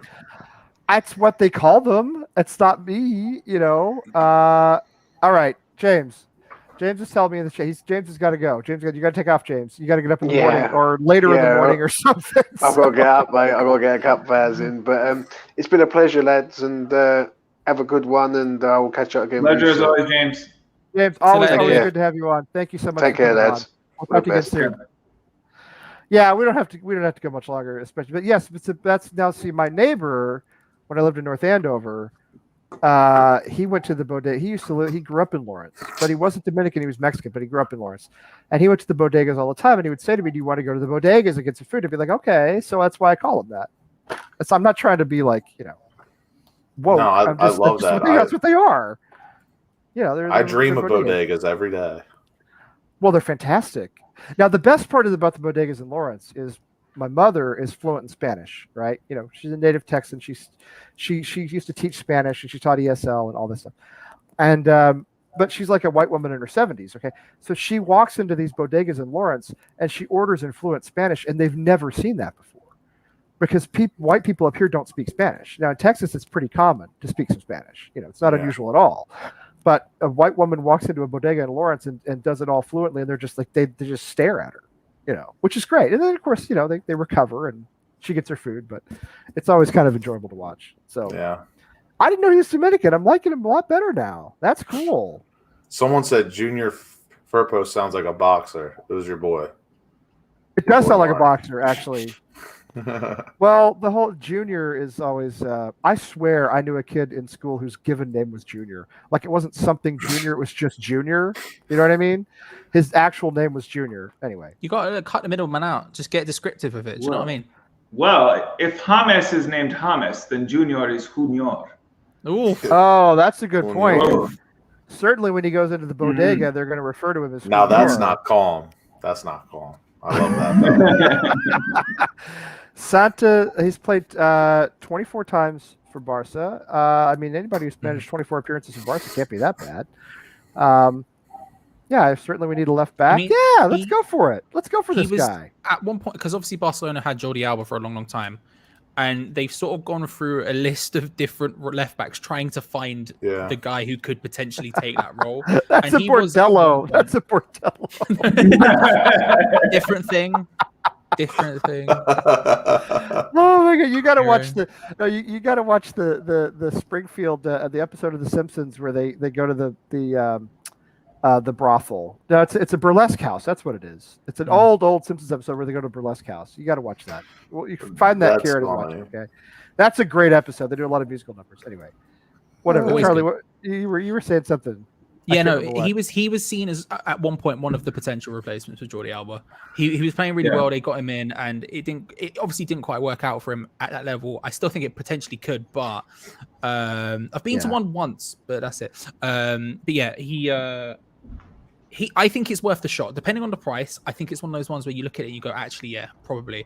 If he came in and did really well, I don't know how much. This is the thing. I've seen the rumor, and to be fair, I don't think it will probably happen. I saw one price tag say 15. I saw 16. Yeah, so same neighborhood. Yeah, I'd probably depending on how much money we had, I would probably take the punt on it because all it would take is one good season. He's a left back. He's worth 30. He's also the right age. He's like 24, 25. He's 24. He's 24. Yeah, he'll be 20. He'll be 25 in August. So he's young, relatively young. And I think, but he should be hitting the peak of his career about right now. Yeah. Yeah. I think three at the back's potentially the way to go. You put him at left wing back. He has one good season. All of a sudden, he's worth 30. You know, you don't go to Barcelona and have a reputation like that, especially at that age. Like when we got Ogbonna off Juventus, he was already 27, 28 or whatever he was. Like it wasn't like a 24-year-old. Like it's a whole different ball game. You know, I think it's worth the shot. I mean, don't get me wrong, it certainly carries risk. But David, he moved to Andalusia at the age of 6. He moved to Spain at the age of 6. So that kind of explains why. Okay, so because he didn't grow up. He was born. Yeah, okay, that makes sense. He didn't grow up in the Republic. Right, he grew up in Malaga. Which is a nice town. I've been to Malaga. I think he also he qualifies. I think he qualifies for Spain, although he hasn't been selected. He does. No, he is technically. I think that's what he. What's the word? That's what he claims right now. He holds he has citizenship in both countries. Yeah, he's been called up to the Spain under-21s, and he's also played for Dominican Republic in a friendly against the Brazil Olympic team. But I don't think that disqualifies. That's gonna stick. No. It doesn't disqualify. So I'm sure if he can, play for Spain, that's what he would do. Anybody would make that choice. Dominican Republic, not a great footballing nation, but not a footballing powerhouse. No, but probably the best baseball nation in the world. Certainly per capita, it's by far the best in the world. Easily. Nobody else comes close. Per capita, it's astonishing. But anyway. Yeah, I know. For left back, sure, why not? Let's go for it. Dominican left back. I'm all for it. I just always worry that 15 million should be easy. No, never is. I mean, almost any other Premier League club spending 15 million pounds, it's like going out for a dinner at a mid-range restaurant. You know what I mean? But for West Ham, it's just like going out for a 14-course meal at a 3-star Michelin. For us, it's a big expenditure. It shouldn't be, but it is. I think it's one of those things where, like, don't get me wrong, I think 15 mil is like on a sort of it's not cheap for a left back. You know what I mean? It's not. It's like, not a bodega price. Not bodega. It's not a bodega because bodegas are cheap, and that's why what Like part of what makes them so Sufal and great. Suchek. Sufal is. I mean, if there were Czech bodegas, he would have come from one. Yeah, he's a kolache, man. You guys ever have kolaches? They're these. I don't know if they're really Czech or not, but in the Czech parts of I Texas, love Takis. You love what? Takis. I don't know what that. What is that? They're those spicy Phenomenal things, right? chip. Oh, kolaches are. They're like kolaches are kind of like jelly donuts. They're like these Czech jelly donuts. But I don't know if they're really Czech or if they're just like because Texas has a big Czech area down in the central part of the state, and there's a town called West. And if you go to West, everything is Czech, and you get all the Czech beers and Czech food, and then you get the kolaches. How mad would it be if we drew a Czech team in Europa? That would be madness. It'd be fantastic. Yeah, I mean, it can't be Slavia because they're. We would have to cheer for a draw. I mean, no. Yeah. You can never cheer for West Ham not to win. You know, that would be the first time I ever be like, I just want both teams to have a good time. I just hope both teams have fun. That's awesome. I don't know why it's making me laugh so hard right now, but it's making me laugh really hard right now. I just hope both teams have fun. Doesn't the Onion have a T-shirt that says "I just hope both teams have fun" or something like that? That was always just a huge like joke to people that don't watch sports or like girls. I just hope both teams have fun. Yes, I just hope both. Yeah. My wife says things like that. I just hope they don't get hurt. I'm like, oh, I mean, I guess I do too, but you know. Yeah, there is a Czech part of Texas. Texas, by the way, is keep in mind would be the biggest country in Western Europe if it were to plop down into Western Europe. So it's big, and there's a ethnic group. Yeah, we know everywhere. Well, I'm just saying. Once Alaska melts, once we melt Alaska with all of our global warming stuff, we'll be the biggest state again. So it's coming. It's coming in your lifetime, all right? Once Alaska melts, Texas will be the king again, baby. That's what it's all about. So I do feel like I should mention, by the way, if Slavia Prague, they're in the playoffs, so they could drop into the group stages. If they don't win their playoff in the Champions League, they could drop in. Really? Yeah. Okay. I had to double check there because I thought it was, but I had to double check. They're in the playoffs, so they're in the third qualifying round, so they could drop into the group stages quite easily. If they don't win, which I suspect they will, because they're obviously a very good side. But if they don't, Slavia Prague versus West Ham is not a pipe dream; it's a possibility. I'm just saying, like, how mad would that be? It would be amazing, and I think I would love it. I think the players would love it. There's some kolaches for you. So I said they're kind of like jelly donuts, but I mean, so they have like fruit fillings, like blueberry, apple, whatever. And I don't know really what that is on top, but anyway, let's fill that in with chocolate, and we'll be cool. Right, well, I'm sure you can. That's what it says. They're kind of sweet like donuts, but they're not as I don't know. They have a different texture. Anyway, I love kolaches, and I haven't had one in years. But evidently, have you ever had a baklava? Oh, yes. I think it's Turkish. Oh, yeah, I've had that. Yes, it's very good. Beautiful. Yes. Oh, Love my it. God. That's what you showed me that. My brain instantly went back to like kebab shops in North London, getting up having a grand old time. They are beautiful. That's next level. Yeah. No, I mean, absolutely. It's fantastic. But it's like Greek food is like, well, maybe Turkish, but whatever. Food from that part of the world. Maybe low level my favorite cuisine. Seriously.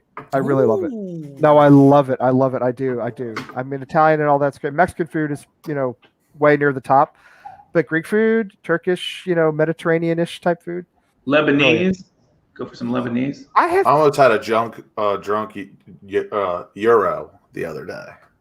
Oh, that's the best. Yeah, how is that pronounced? Is it gyro, hyro? I don't know.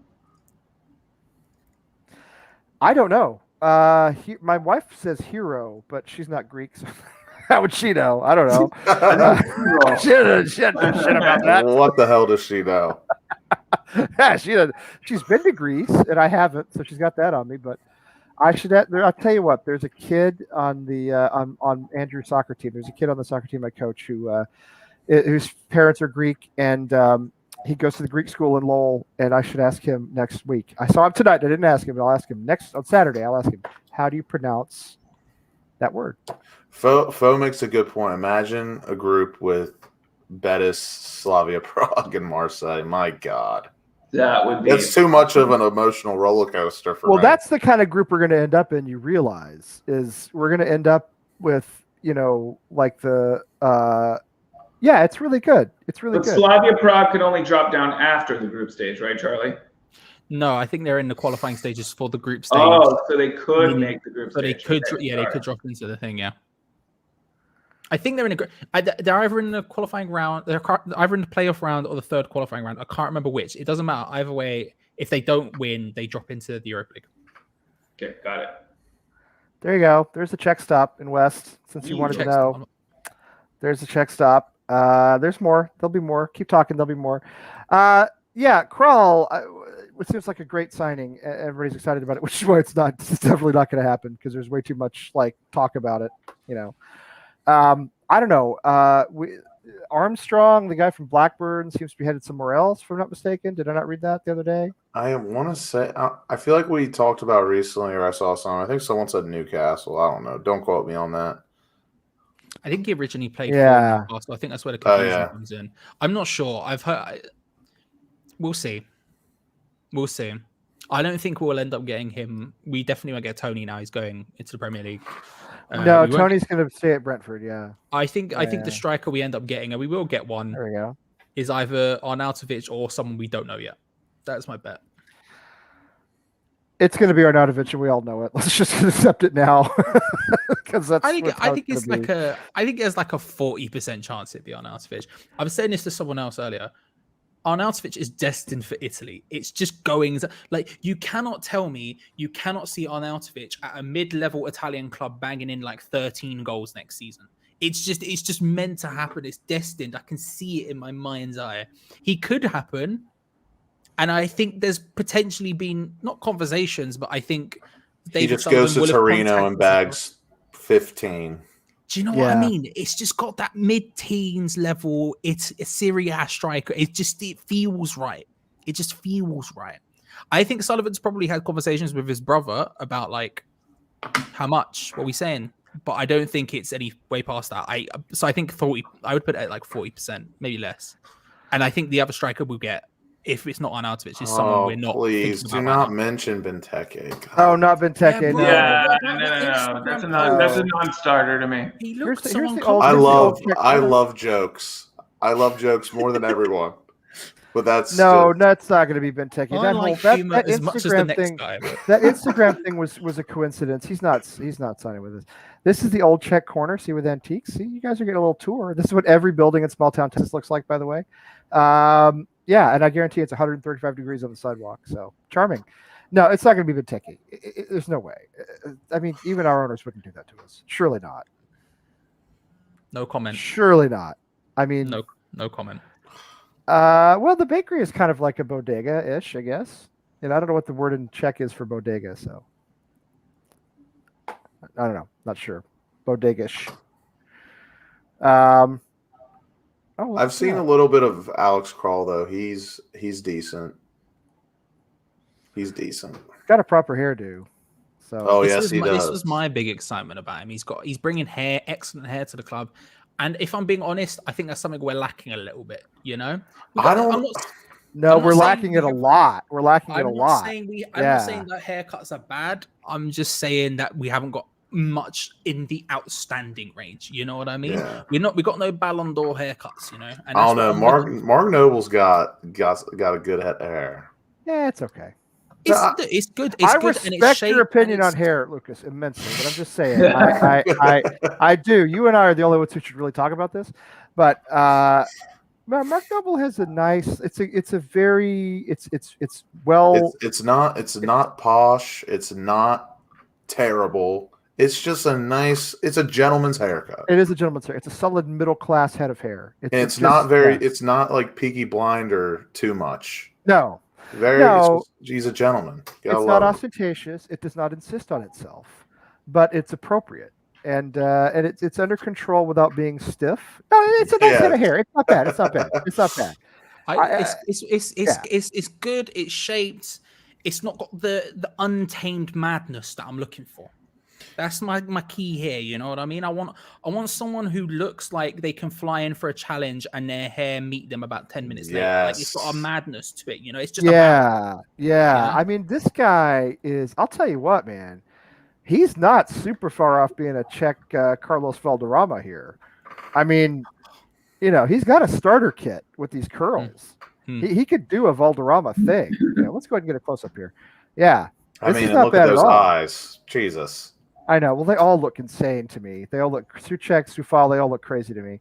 Look, he's got the little dip curls in the back there. It's not bad. It's not bad. You know, he probably needs a little conditioner, keep it under control. But that man is going to 2-foot someone in the Europa League next year, and he is. I know he is. I can't wait. He is. He's going to 2-foot. And Suchek's going to look at him as if to say, "Calm down," but also, "Nice work, good. I like that. That's why I'm excited for it. I'm excited. See that Lee, Ken Ramos said, "Oh, and Rebecca, everybody showed up late. What's going on?" You mentioned Mark Noble and she appeared. It's what happens, isn't it? I did notice that. It's like Beetlejuice. She comes out after you mention Mark Noble 3 times. I was mentioning that to my dad as well when I was talking about West Ham. I swear to you, Suchek and Sufal are a perfect yin and yang. You got Suchek, who is just like nice, calm, but aggressive, and then Sufal is just a mad bastard. Sufal is the first I love a player that when someone like dives or flops, they just bend over, look him right in the face, and just tell him to fuck off. Love that. But isn't it always the way that the quieter ones are the ones you're more concerned about? You know, the guy who's like the mafia boss is never the one who's going to go wild at you. You know, he's got someone who's going to go wild at you. The mafia boss is the guy who's going to stay calm, cool, and collected, but he's going to let the wild Sufal is a baklava. Where's he is a baklava. Yeah. Peach, everybody's here. We're about to stop, guys. We're going on for 2.5 hours. Where have you been? It's time for the wrap up. Unfortunately, it's time for the wrap up. Where have you been? It's time for me to go to bed. I'm getting tired. I'm getting yeah. I'll tell you. I'm trying to find the picture. The first picture I saw of Sufal in a West Ham shirt. When I looked at it, I thought this guy is a legend. This guy's gonna be a legend because he's just. I mean. What did it for me was when he literally said that I really hope I'm selected next week for the game. That was brilliant. It was before Southampton. It was before the last game of the season. I really hope I play next week.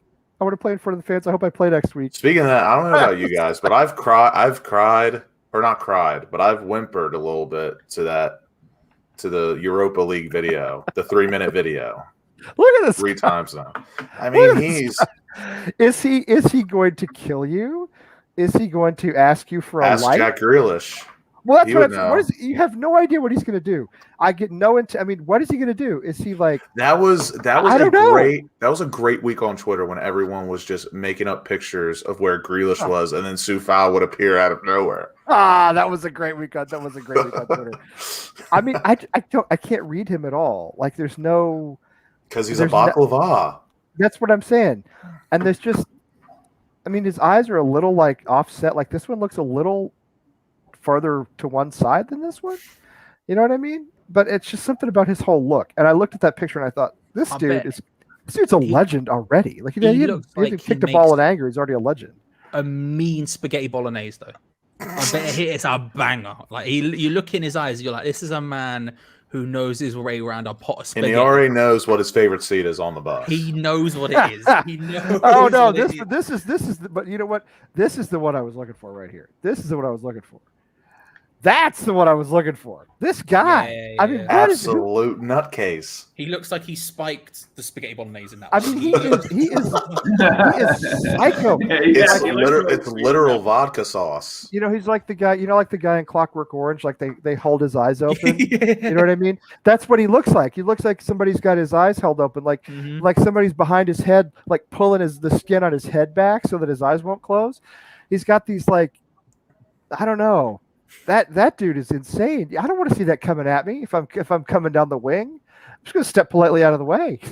I'm just gonna be like, I don't want to get it. Because in the Czech Republic, a 2-foot tackle is just a yellow card. The Czech Republic, a 2-foot tackle, I think is expected. I think that's just like, yes, you're all very late. Okay, yes, frankly, you are very late, and it's yeah. So try to do better next time, or go back and watch the whole thing from the beginning because it's totally worth it. You know, right? It's totally worth it. Yes, thank you. Yes. No, this is what I love about the guy. So yeah, he's I have his shirt. I got his shirt arrived today. He's just missing a goal. That's all he's missing. Yeah, and I mean, as a right back, it's not you don't really expect him to do a lot of scoring, but it would be. But I want yes. so Alex Kroll has a GIF when you search it up, and it's him just. I want to see Sufal do that. Yeah, dude, Sufal is like, he's absolutely. What are we going to find out about this guy after he retires? There's going to be a bunch of stories about him. You know what I mean? He's the meanest Connect 4 player you've ever seen in your life. Man can line them up like nobody's. I take him on. I'm good at Connect 4. That's a bold play. I'm good at Connect 4. Pull the picture back up. And look into his eyes, and then tell me you take him. I'm gonna tell you right now. He would make you do the move that the move like when you put it in the middle, and then the moment he looks at you, he's gonna mess you up, and then he's gonna get Connect 4 straight. Yeah, I don't know, man. Look at him. I'm a very defensive Connect 4 player, and I'm guessing he probably is too, because he's a left back, he's a defender, so it's probably going to be a lot. It's going to be cagey, a lot of draws. You know what I mean? Until somebody breaks through. I don't know. I think I could take him. I do. Again, eyes. I'll ask you to say, look deep into his eyes, Lee. I'm looking. I'm saying, Vlad, I respect you, and I love you, but you come at me in Connect 4, and I'm taking you down. That's bold. Come at me in Connect 4. I'm gonna connect like 6.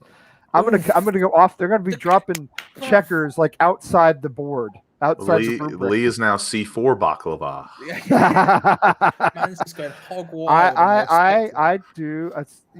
Some people play chess and others play checkers, and I play Connect 4. Right. Others play those horrible games like the Settlers of this or that. They go on for 17 hours. Like my brother-in-law plays those games where it's like Settlers of something, and it's like, oh, because he's from Catan. Is that what it's called?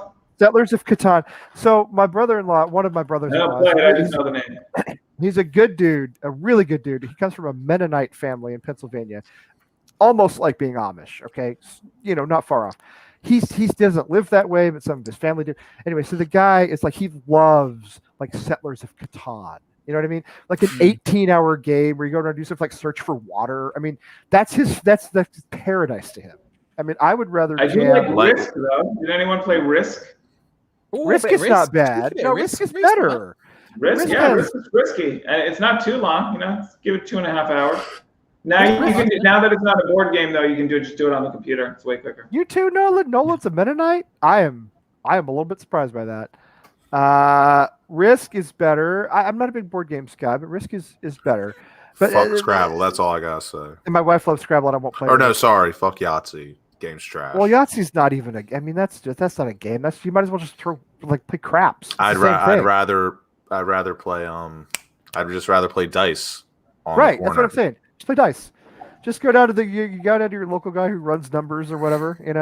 Hey, you ever watch the old Dave Chappelle? The World Series of Dice. Yes. Oh, it's so great. Oh, you guys go watch the World Series of Dice. Okay, look it up on YouTube. Look up Dave Chappelle's World Series of Dice. It's amazing. With Ashy Larry. Leonard Washington. Leonard Washington. Oh, it's brilliant. It's so good. Anyway. The homie. Fuck you. I forgot about that guy. It's almost as good as the player haters. The best one. Biscuits and gravy. Dude, next week, this is going to be the Dave Chappelle. We're going to talk about nothing but Dave Chappelle next week because I could do that. I could go on about him for a long time. Greatest comedian of all time. Oh, but he's absolute genius, a total genius. Hey, Baltimore, Maryland. Is he really? There you go. DC, Baltimore. Yeah, Silver Spring. It's I've been there somewhere. Yeah, no. If you got to watch World Series of Dice and the Player Haters Ball, the Player Haters Ball is spectacular. I mean, it's unbelievable. And Charlie would like that one. I'm here for it. I'll give it a little Google. Oh my God, it'll be the funniest thing you've ever watched. I swear on everything I love. Dude, just start watching Dave Chappelle, his old show. It's about 15 years old now, right? Like mid-2000s. I feel old. Well, I do too, but I I sent some clips from it. Lee, I didn't think you had Dave Chappelle in your locker. I'm very impressed. Oh, are you joking? Lee, trust me, I've had some conversation with Lee. Lee will pull out a reference to someone you're not expecting at any moment, and it's a beautiful thing. Musically, I'm pretty bad, okay, but I love comedy. I love stand-up. I love all kinds of comedy, and I love all the old classic comics, like Richard Pryor and Eddie Murphy and guys like that. Dave Chappelle, he's like, Chris Rock. An underrated Dave Chappelle skit was not underrated, but like when he's talking about Rick James the Prince. The Prince one where he plays one-on-one with Prince. Yeah, good call. There you go. Computer Blue. Yes, I really like the Mad Real World. Yes. I like Charlie Murray. Oh, that was great. Yes, that was amazing. And the when Keeping It Real goes wrong, that's a tremendous. Oh, nice shout, John. The Race Draft was classic as well. Oh, the Race Draft is absolutely brilliant. I mean, the guy, and of course, then there's the most famous one he ever did, which is the black KKK guy. Oh yeah, what was his name? Cletus or something? I can't think of his name. Tyrone Biggums was the crack guy. Tyrone Biggums was crack. Rogan was on that. Tyrone Biggums, but Biggums. They did the whole thing about the black KKK, and it's done in a documentary style, and they really got the guy from Frontline on PBS to do it. It's really him. He's doing the actual. Whatever his name is. Like Frontline's like this dead serious. Charlie, that's the only homework we ask for you to do. Just please watch some Chappelle Show. Okay, I'm on it.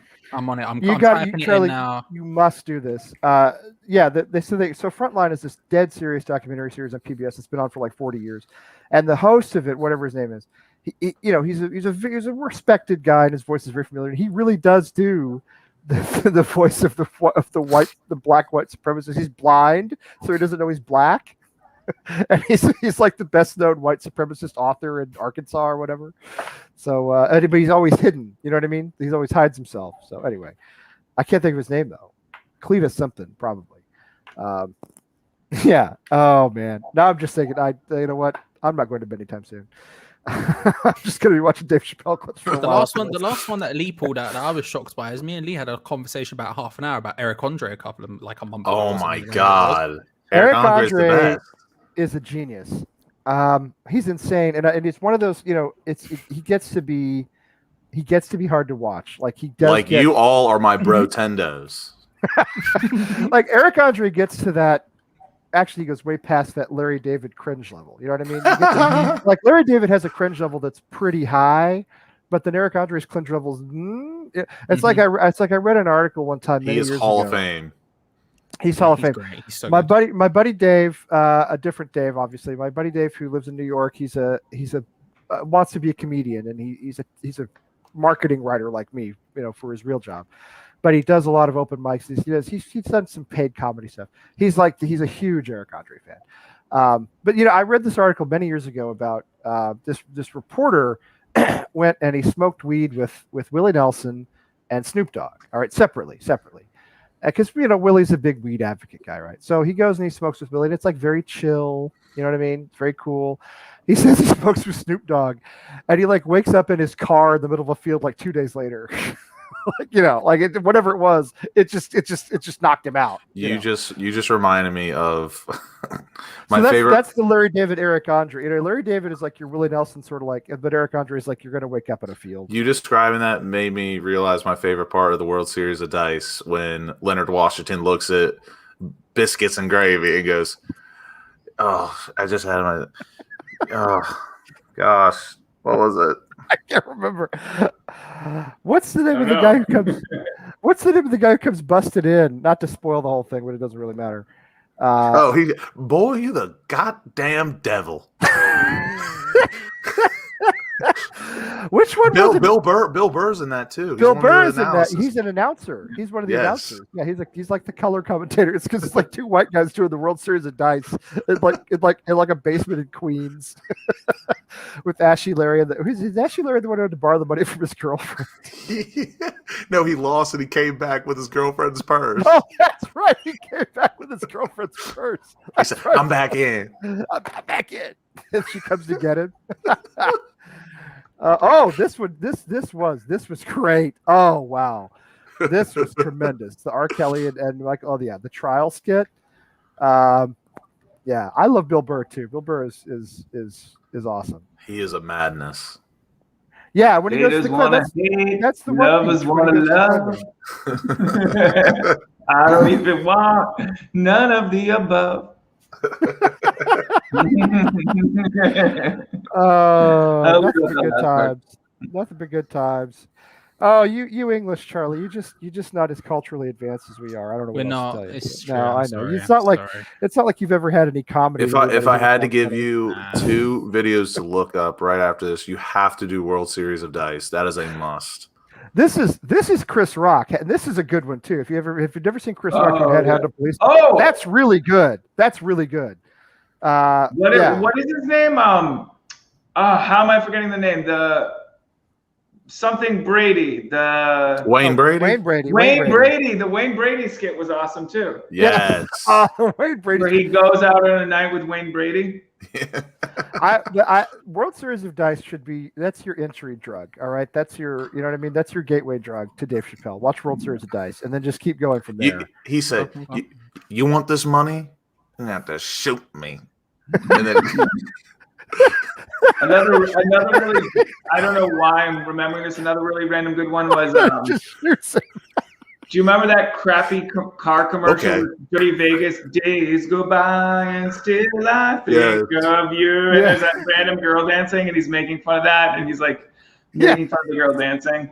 I'm not doing it justice. That was underrated. No, it's good. It's good. It's good. Yeah, I can't tell him all the Rick James stuff. I mean, he just I don't know. I don't know. There's so many good skits. Yeah, do I remember? I think I remember this one. Yeah. And then there's the guy who recognizes every rose has its thorn. He's like, I grew up around white people. Or Dave Chappelle recognizes every rose has its thorn. That's right. I forgot about that part. Every rose has its thorn. Those were better days. Let me tell you. Yep. Those were better times. Anyway, I don't know what we're doing. It's almost midnight. Let's really wrap it up. I gotta go to bed. I know we are gonna go to bed. All right. So there's no game. There's no match to predict for next week. There's I'm feeling a little bit empty. You know what? Keep an eye out.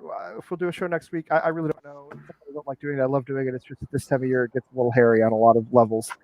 And there's maybe if something significant happens. Let's say in 2 weeks, and then we can do a transfer recap. I think if we do every week, it gets crazy. And and if something significant happens in the ensuing week, we'll do a show. If there's no real news, maybe we'll wait 2 weeks. But anyway, everybody in the chat room, you do better. Come on, man, you know better. He says to me, I can't come on tonight. No, I've got other things to do. He's in the chat room the whole night.